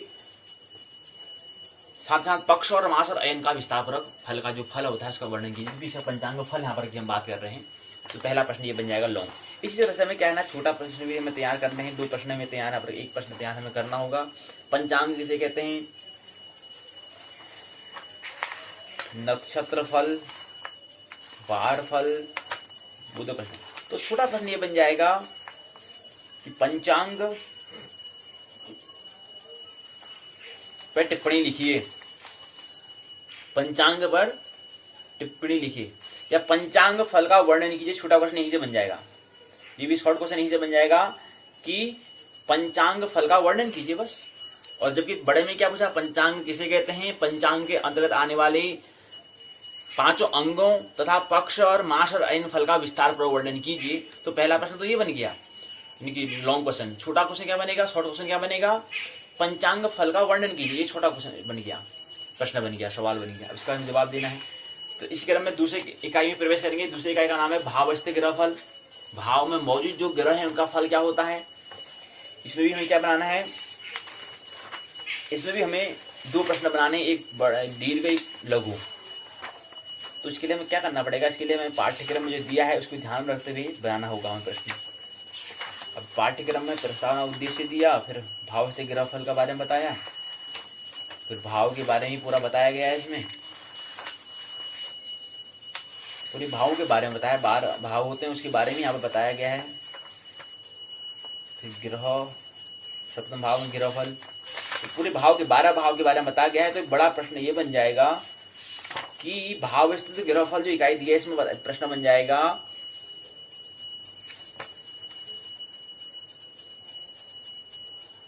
भाव स्थित गिरफल पर टिप्पणी लिखिए। अब देखो ना, यहाँ पर प्रश्न हम कहेंगे लग्न द्वितीय तृतीय भाव स्थित फल लिखिए, हम ऐसा कहेंगे, लेकिन हम पूरा बड़ा प्रश्न ये बन सकता है कि भाव स्थित ग्रह फल का, भाव में स्थित जो ग्रह है उसका फल क्या होता है, पर विस्तार पूर्वक वर्णन कीजिए। मतलब भाव स्थिति में 12 भावों में जो ग्रह हैं उनकी बात करनी होगी। तो पूरा एक बड़ा प्रश्न हम ले लेंगे। तो पूरा बड़ा प्रश्न यही है कि भाव स्थित ग्रह फल जो है उसके बारे में विस्तृत व्याख्या कीजिए। तो ये प्रश्न बन जाएगा कि भाव स्थित ग्रह फल जो है पूरे 12 भाव को ले लेंगे। तो 12 भाव के बारे में थोड़ा संक्षिप्त में बता देना है। तो 12 भाव में एक लॉन्ग क्वेश्चन ये बन जाएगा। छोटा प्रश्न क्या बनेगा? छोटा प्रश्न ये बन जाएगा कि लग्न या द्वितीय जो 2 भाव आते हैं उसके भाव, अगर कोई ग्रह जो है लग्न में बैठा है अर्थात पहले भाव में बैठा है, पहले स्थान में बैठा है, दूसरे स्थान में इनकी पहले स्थान ये बैठा है, यहाँ पर इनकी लग्न में बैठा है, या पहले स्थान में विराजमान है, या दूसरे स्थान में दूसरे भाव में अगर विराजमान है, तो उसका अगर फल फिर क्या होगा, इस तरह से हम कर सकते हैं।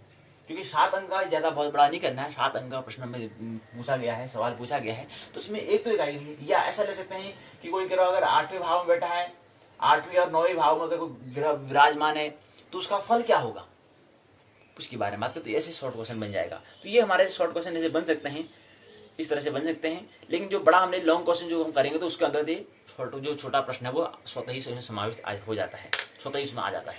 क्यों? क्योंकि हमने पहले ही 12 भाव को हमने समझ लिया। 12 भाव में जो अगर 12 भाव में क्रम से 12 भाव में स्थित जो ग्रह हैं उनका फल क्या होता है, यही हमने समझ लिया। तो छोटे में क्या आ जाएगा? तो छोटा आ जाएगा कि कोई ग्रह अगर यहाँ पर 7वें भाव में है, 8वें भाव में अगर बैठा है तो उसका फल क्या होगा, विराजमान है तो उसका परिणाम क्या होगा, ये फिर उसके अंतर्गत ही आ जाता है।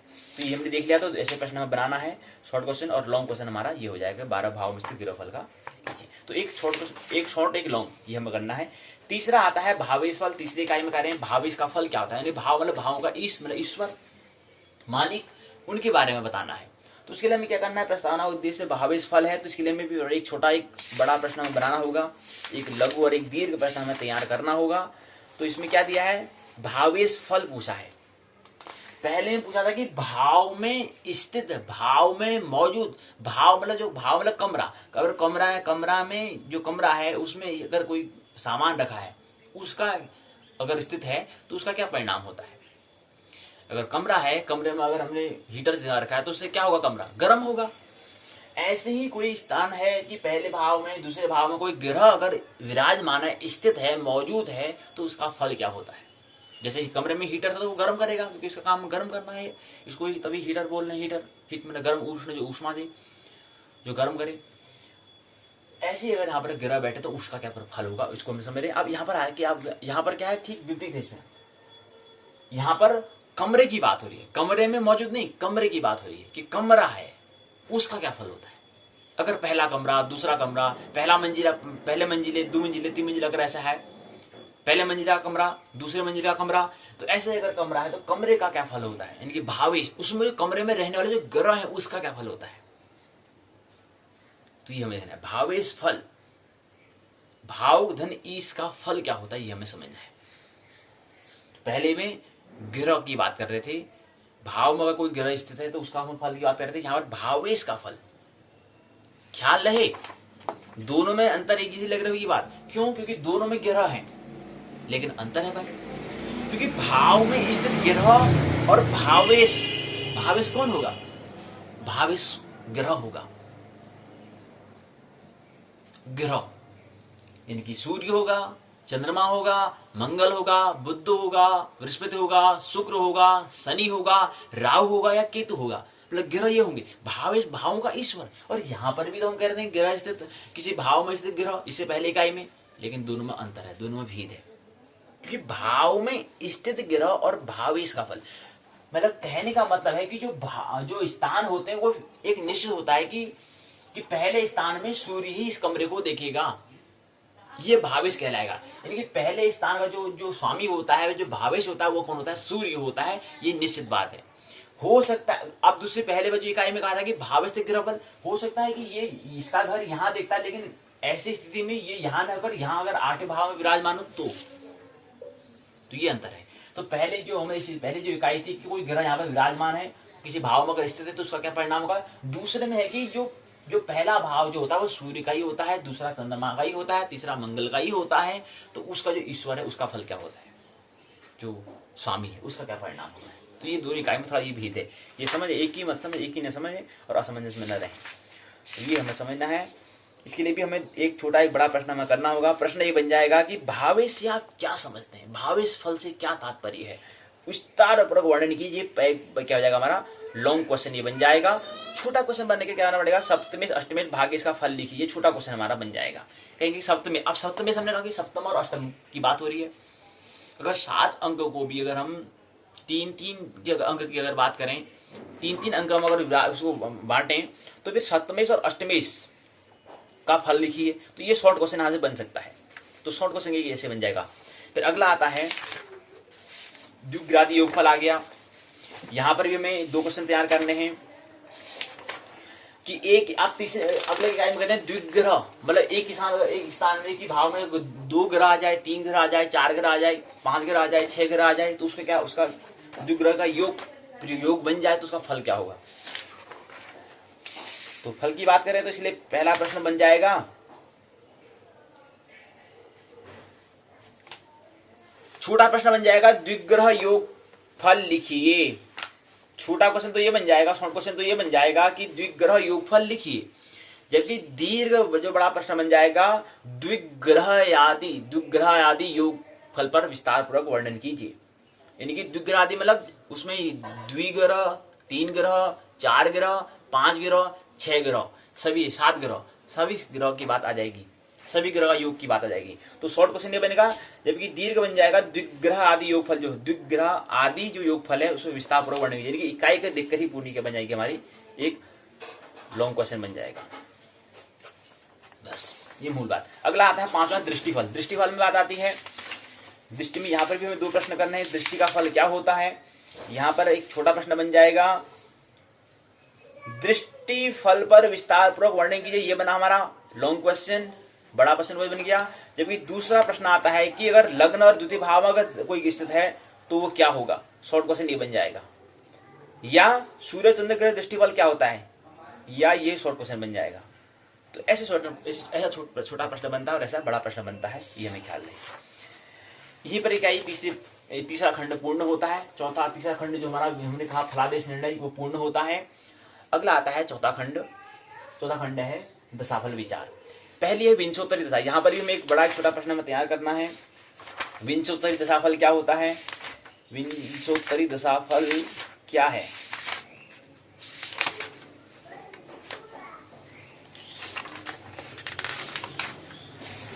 प्रश्न इसमें बनेगा विंशोत्तरी दशा। एक बड़ा प्रश्न तो हमारा बन गया कि दशा किसे कहते हैं। लॉन्ग क्वेश्चन तो ये बन गया कि दशा किसे कहते हैं। विंशोत्तरी महादशा का साधन विधि बताते हुए विस्तारपूर्वक उसका वर्णन कीजिए, उल्लेख कीजिए, जिक्र कीजिए। तो ये जो बड़ा प्रश्न है ये तो बड़ा ही रहेगा, लेकिन छोटा प्रश्न कैसे बनेगा। विंशोत्तरी महादशा में सूर्य आदि ग्रहों में होने वाले शुभ अशुभ फल की विवेचना कीजिए। तो यहाँ पर ये कर देंगे कि विंशोत्तरी महादशा में सूर्य आदि न करके सूर्य ग्रह में होने वाले शुभ अशुभ फल की बात करें। सूर्य या चंद्रमा ग्रह ले लेंगे, या सूर्य या मंगल ले लेंगे, सूर्य या बुध को ले लेंगे, सूर्य या गुरु को ले लेंगे, सूर्य या शुक्र को ले लेंगे, मतलब कोई 2 ग्रह को या 3 ग्रह को लेंगे तो ये छोटा प्रश्न बन जाएगा, शॉर्ट क्वेश्चन बन जाएगा। और ये अगर बड़ा लेंगे तो ये बड़ा क्वेश्चन बन जाएगा। तो छोटा प्रश्न बनाने के लिए क्या करना पड़ेगा कि विंशोत्तरी जो महादशा है उसमें सूर्य आदि नहीं कहना पड़ेगा। सूर्य आदि मतलब इत्यादि 9 ग्रह की हम बात नहीं करेंगे, उसमें केवल हम क्या करेंगे 1-2 ग्रह की हम बात करेंगे। तो ये शॉर्ट क्वेश्चन ऐसे बनेगा कि विंशोत्तरी महादशा के सूर्य और चंद्रमा ग्रह अगर होते हैं तो उसका शुभ फल क्या होता है, उसका अशुभ क्या होता है, उसको विवेचना करेंगे तो छोटा क्वेश्चन नहीं बड़ा क्वेश्चन बन जाएगा। तो ऐसे हमें बनाना है। अगला आता है अष्टोत्तरी महादशा। अष्टोत्तरी में हमें करना पड़ेगा, बड़ा प्रश्न जो बनाने के लिए हमें ये करना पड़ेगा कि पूरी अष्टोत्तरी जो महादशा है पर विस्तार पर टिप्पणी कीजिए।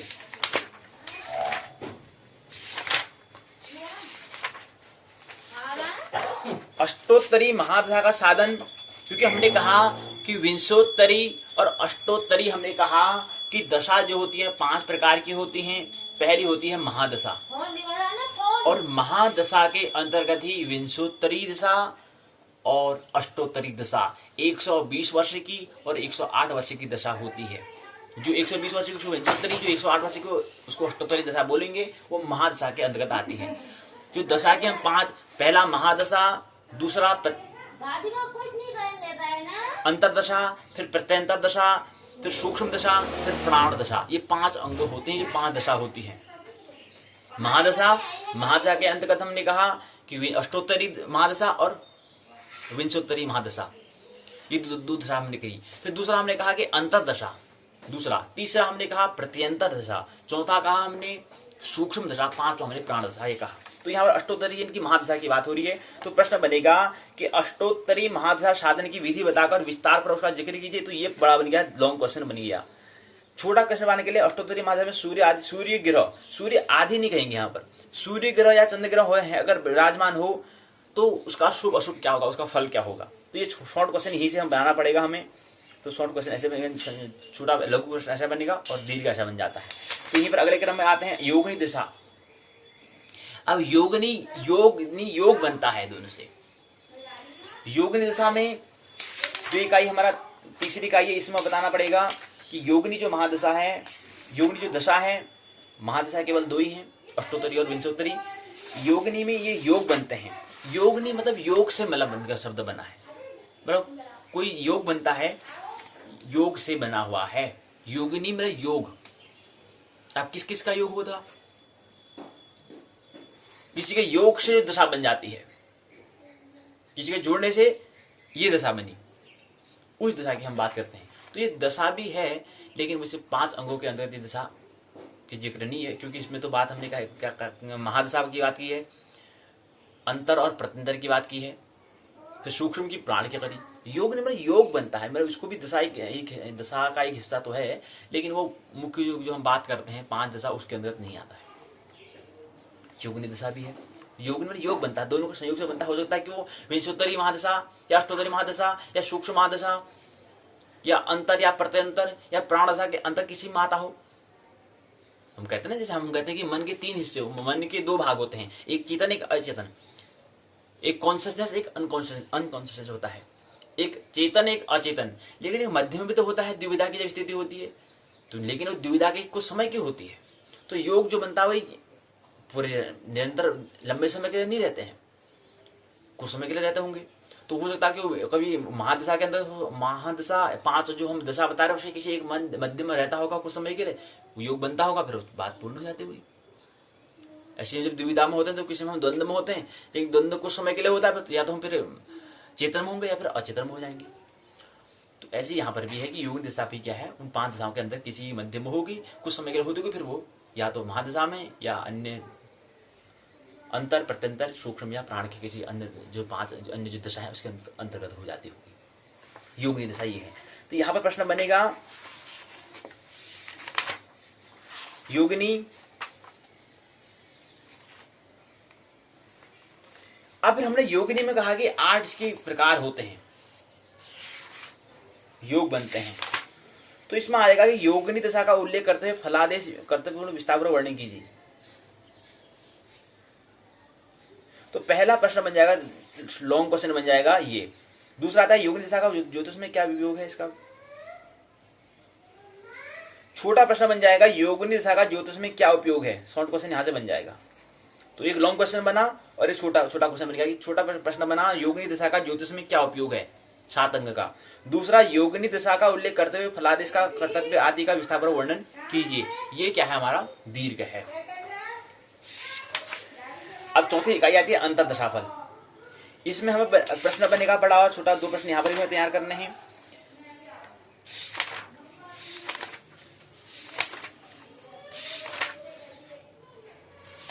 इसमें हमें प्रश्न तैयार करने हैं 2 प्रश्न हमें तैयार भी करने हैं, एक छोटा एक बड़ा। तो बड़ा प्रश्न आ जाएगा, अंतरदशा क्या है, अंतरदशा का साधन विधि को विस्तार पूर्वक वर्णन कीजिए, उल्लेख कीजिए, विस्तार पूर्वक उसका उल्लेख कीजिए। तो ये हमारा क्या जाएगा, लॉन्ग क्वेश्चन बन जाएगा एक। और छोटा क्वेश्चन बन जाएगा, अंतरदशा में सूर्य और चंद्र ग्रह हो तो उससे उसका शुभ अशुभ फल क्या होता है, उसकी व्याख्या कीजिए। तो ये शॉर्ट क्वेश्चन बन जाएगा। ऐसा छोटा और बड़ा प्रश्न से बना। अगला आता है 5वीं इकाई प्रत्यंतर दशा। प्रत्यंतर दशा में आता है कि प्रत्यंतर, इसके अंदर भी 2 प्रश्न बनेंगे। बड़ा प्रश्न ये बनेगा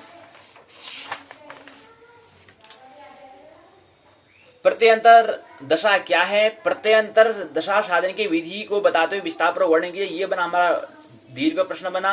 छोटा प्रश्न बन जाएगा, प्रत्यंतर दशा में सूर्य ग्रह हो, चंद्र ग्रह हो तो उसका शुभ अशुभ फल क्या होगा, इसके बारे में हमें बताओ। अगर इसी क्रम में चंद्र और मंगल हो तो उसका शुभ अशुभ फल क्या होगा, उसके बारे में विवेचन कीजिए। तो ये शॉर्ट क्वेश्चन बन जाएगा, इनकी छोटा लघु उत्तरी प्रश्न बन जाएगा। ये हमारा दूसरा प्रश्न ऐसे बनेगा। लेकिन अगर इसी प्रश्न को अगर दीर्घ बनाना तो दीर्घ भी बन सकता है। कैसे बनेगा?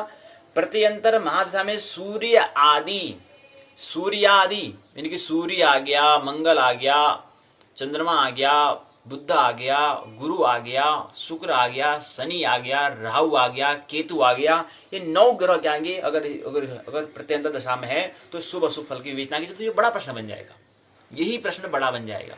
लेकिन बड़ा प्रश्न हमने पहले बना दिया कि प्रत्यंतर दशा क्या है, उसके अंदर प्रत्यंतर दशा साधन की विधि बताओ और विस्तार पूर्वक वर्णन कीजिए। तो ये पहले हमने बता दिया, तो इसलिए यहाँ पर प्रश्न इसी के अंदर समा गया है। इसलिए हम छोटा प्रश्न बनाएंगे, प्रत्यंतर दशा में सूर्य और अगर चंद्र ग्रह हो तो उसका शुभ अशुभ क्या होगा, उसका फल पर विवेचना करना है। तो यह छोटा प्रश्न से बनेगा। अंतिम इकाई आती है सूक्ष्म दशाफल, 20वीं इकाई। इसमें भी हमें 2 प्रश्न तैयार करने होंगे, एक छोटा एक बड़ा। प्रश्न पूछा है कि सूक्ष्म दशा क्या है, सूक्ष्म दशा साधन की विधि बताते हुए विस्तार पर वर्णन कीजिए। इनकी ये तो बन जाएगा हमारा लॉन्ग क्वेश्चन, बड़ा वाला दीर्घोत्तरी। दूसरा बन जाएगा कि सूर्य सूक्ष्म दशा अगर है उसमें सूर्य ग्रह हो, सूर्य अगर शनि हो, अगर ग्रह अगर होते हैं तो उससे शुभ अशुभ फल की विवेचना कीजिए। तो ये शॉर्ट क्वेश्चन बन जाएगा। यहाँ से एक प्रश्न लघु प्रश्न तैयार हो जाएगा, यहाँ से हमारा एक बड़ा प्रश्न तैयार हो जाएगा। इस तरह से हमें करना है। और बाकी हमने कहा कि 20 प्रश्न ऐसे बन जाएंगे, 20 प्रश्न हमारे ऐसे छोटे, 20 प्रश्न ऐसे हमारे बड़े बन जाएंगे। फिर हमारे 8 और 2 कैसे आएंगे? 8 और 2 को पूर्ति करने के लिए हमें क्या करना पड़ेगा?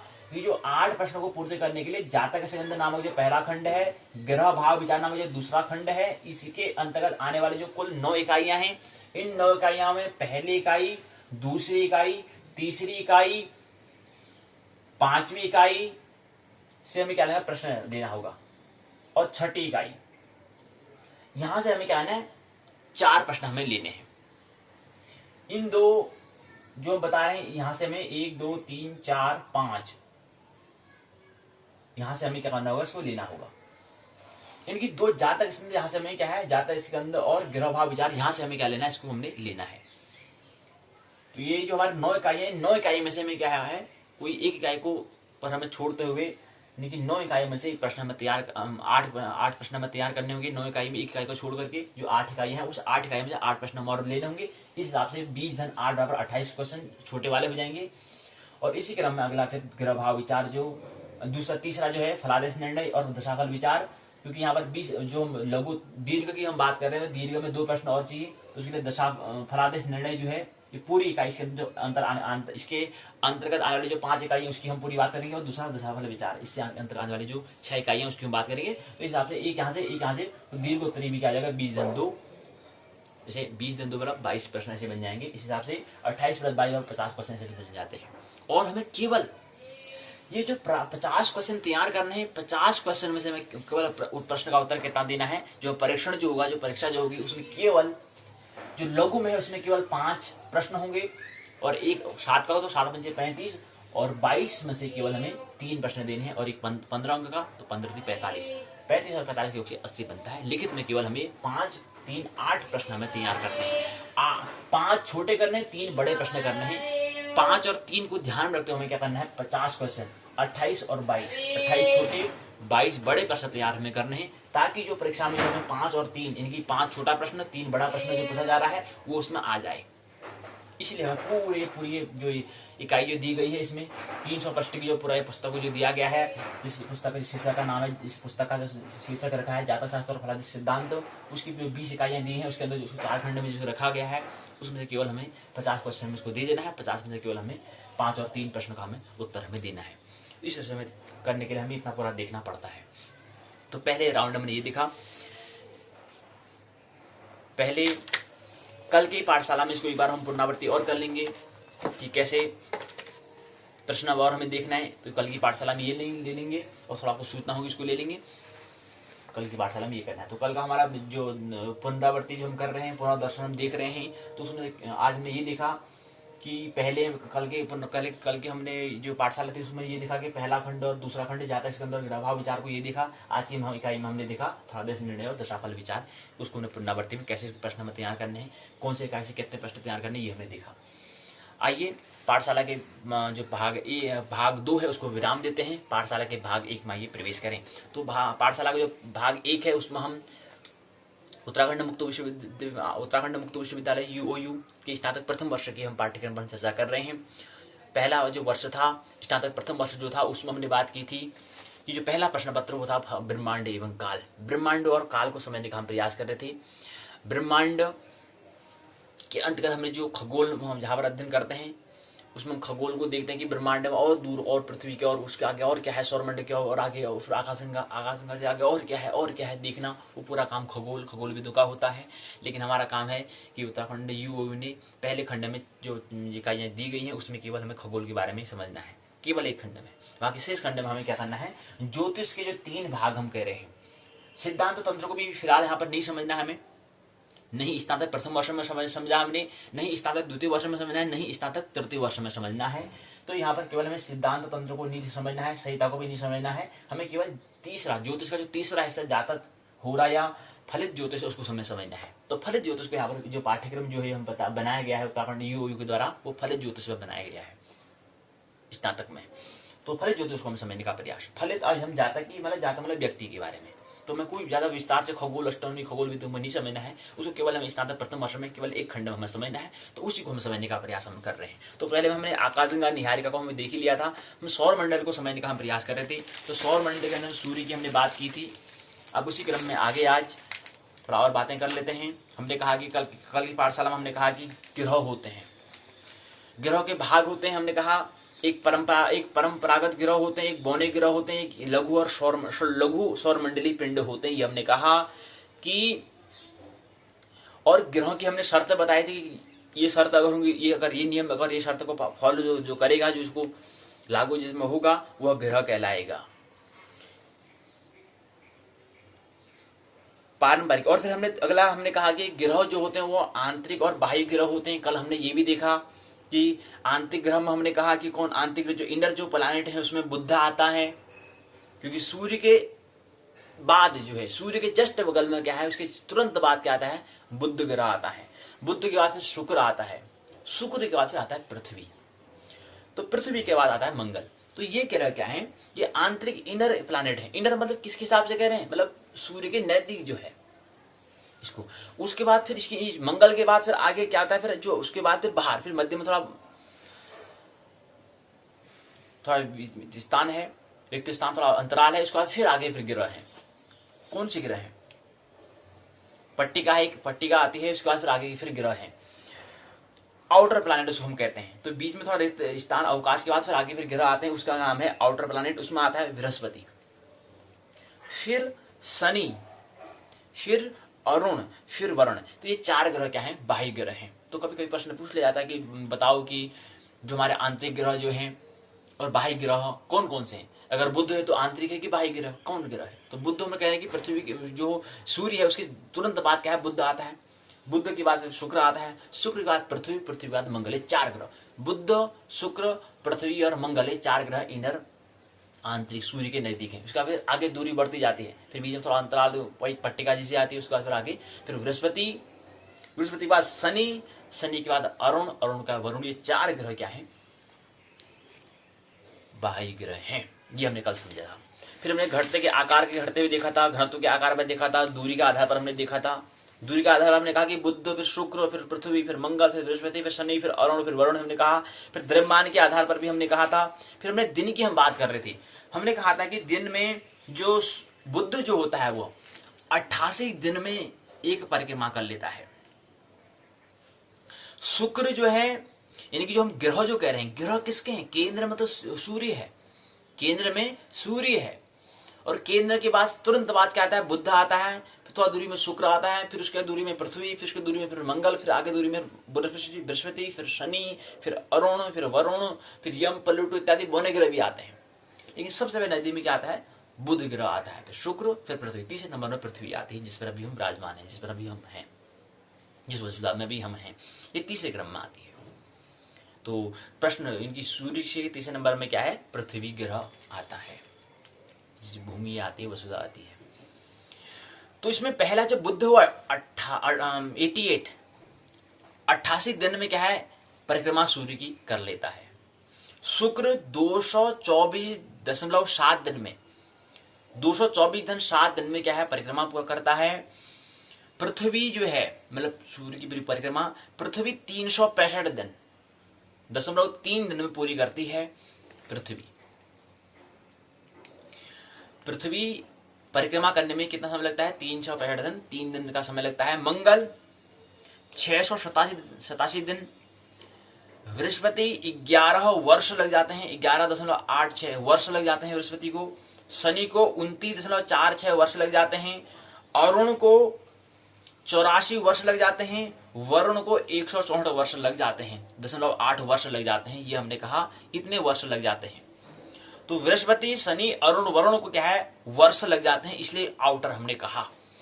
कभी कभी प्रश्न आता है कि बाह्य ग्रह क्यों कह रहे हैं, इतने दूर वो हैं जहां पर उनको परिक्रमा करने में वर्ष लग जा रहे हैं। बृहस्पति को 11.86 वर्ष लग जा रहे हैं। शनि को 29.46 वर्ष लग जा रहे हैं। अरुण को 84.01 वर्ष लग जा रहे हैं। वरुण को 164.8 लग जा रहे हैं। जो जितना ज्यादा दूर होगा उसको उतना ज्यादा परिक्रमा करनी पड़ेगी। कभी आपने देखा जो कोई दौड़ता है, अगर वो केंद्र का यहाँ पर अगर उसकी परिक्रमा करेगा, कभी आप आर्मी का दौड़े करते हैं तो वहां पर भी देखें कि कोई अगर केंद्र का नजदीक होगा तो उसको कम दूरी तय करनी पड़ती है, जो जितना बाहर होगा उसको उतना ज्यादा दूरी तय करनी पड़ेगी। इस तरह से यहाँ पर भी दिया है और इसी कारण लग रहा है कि इसी कारण वरुण सबसे दूर है।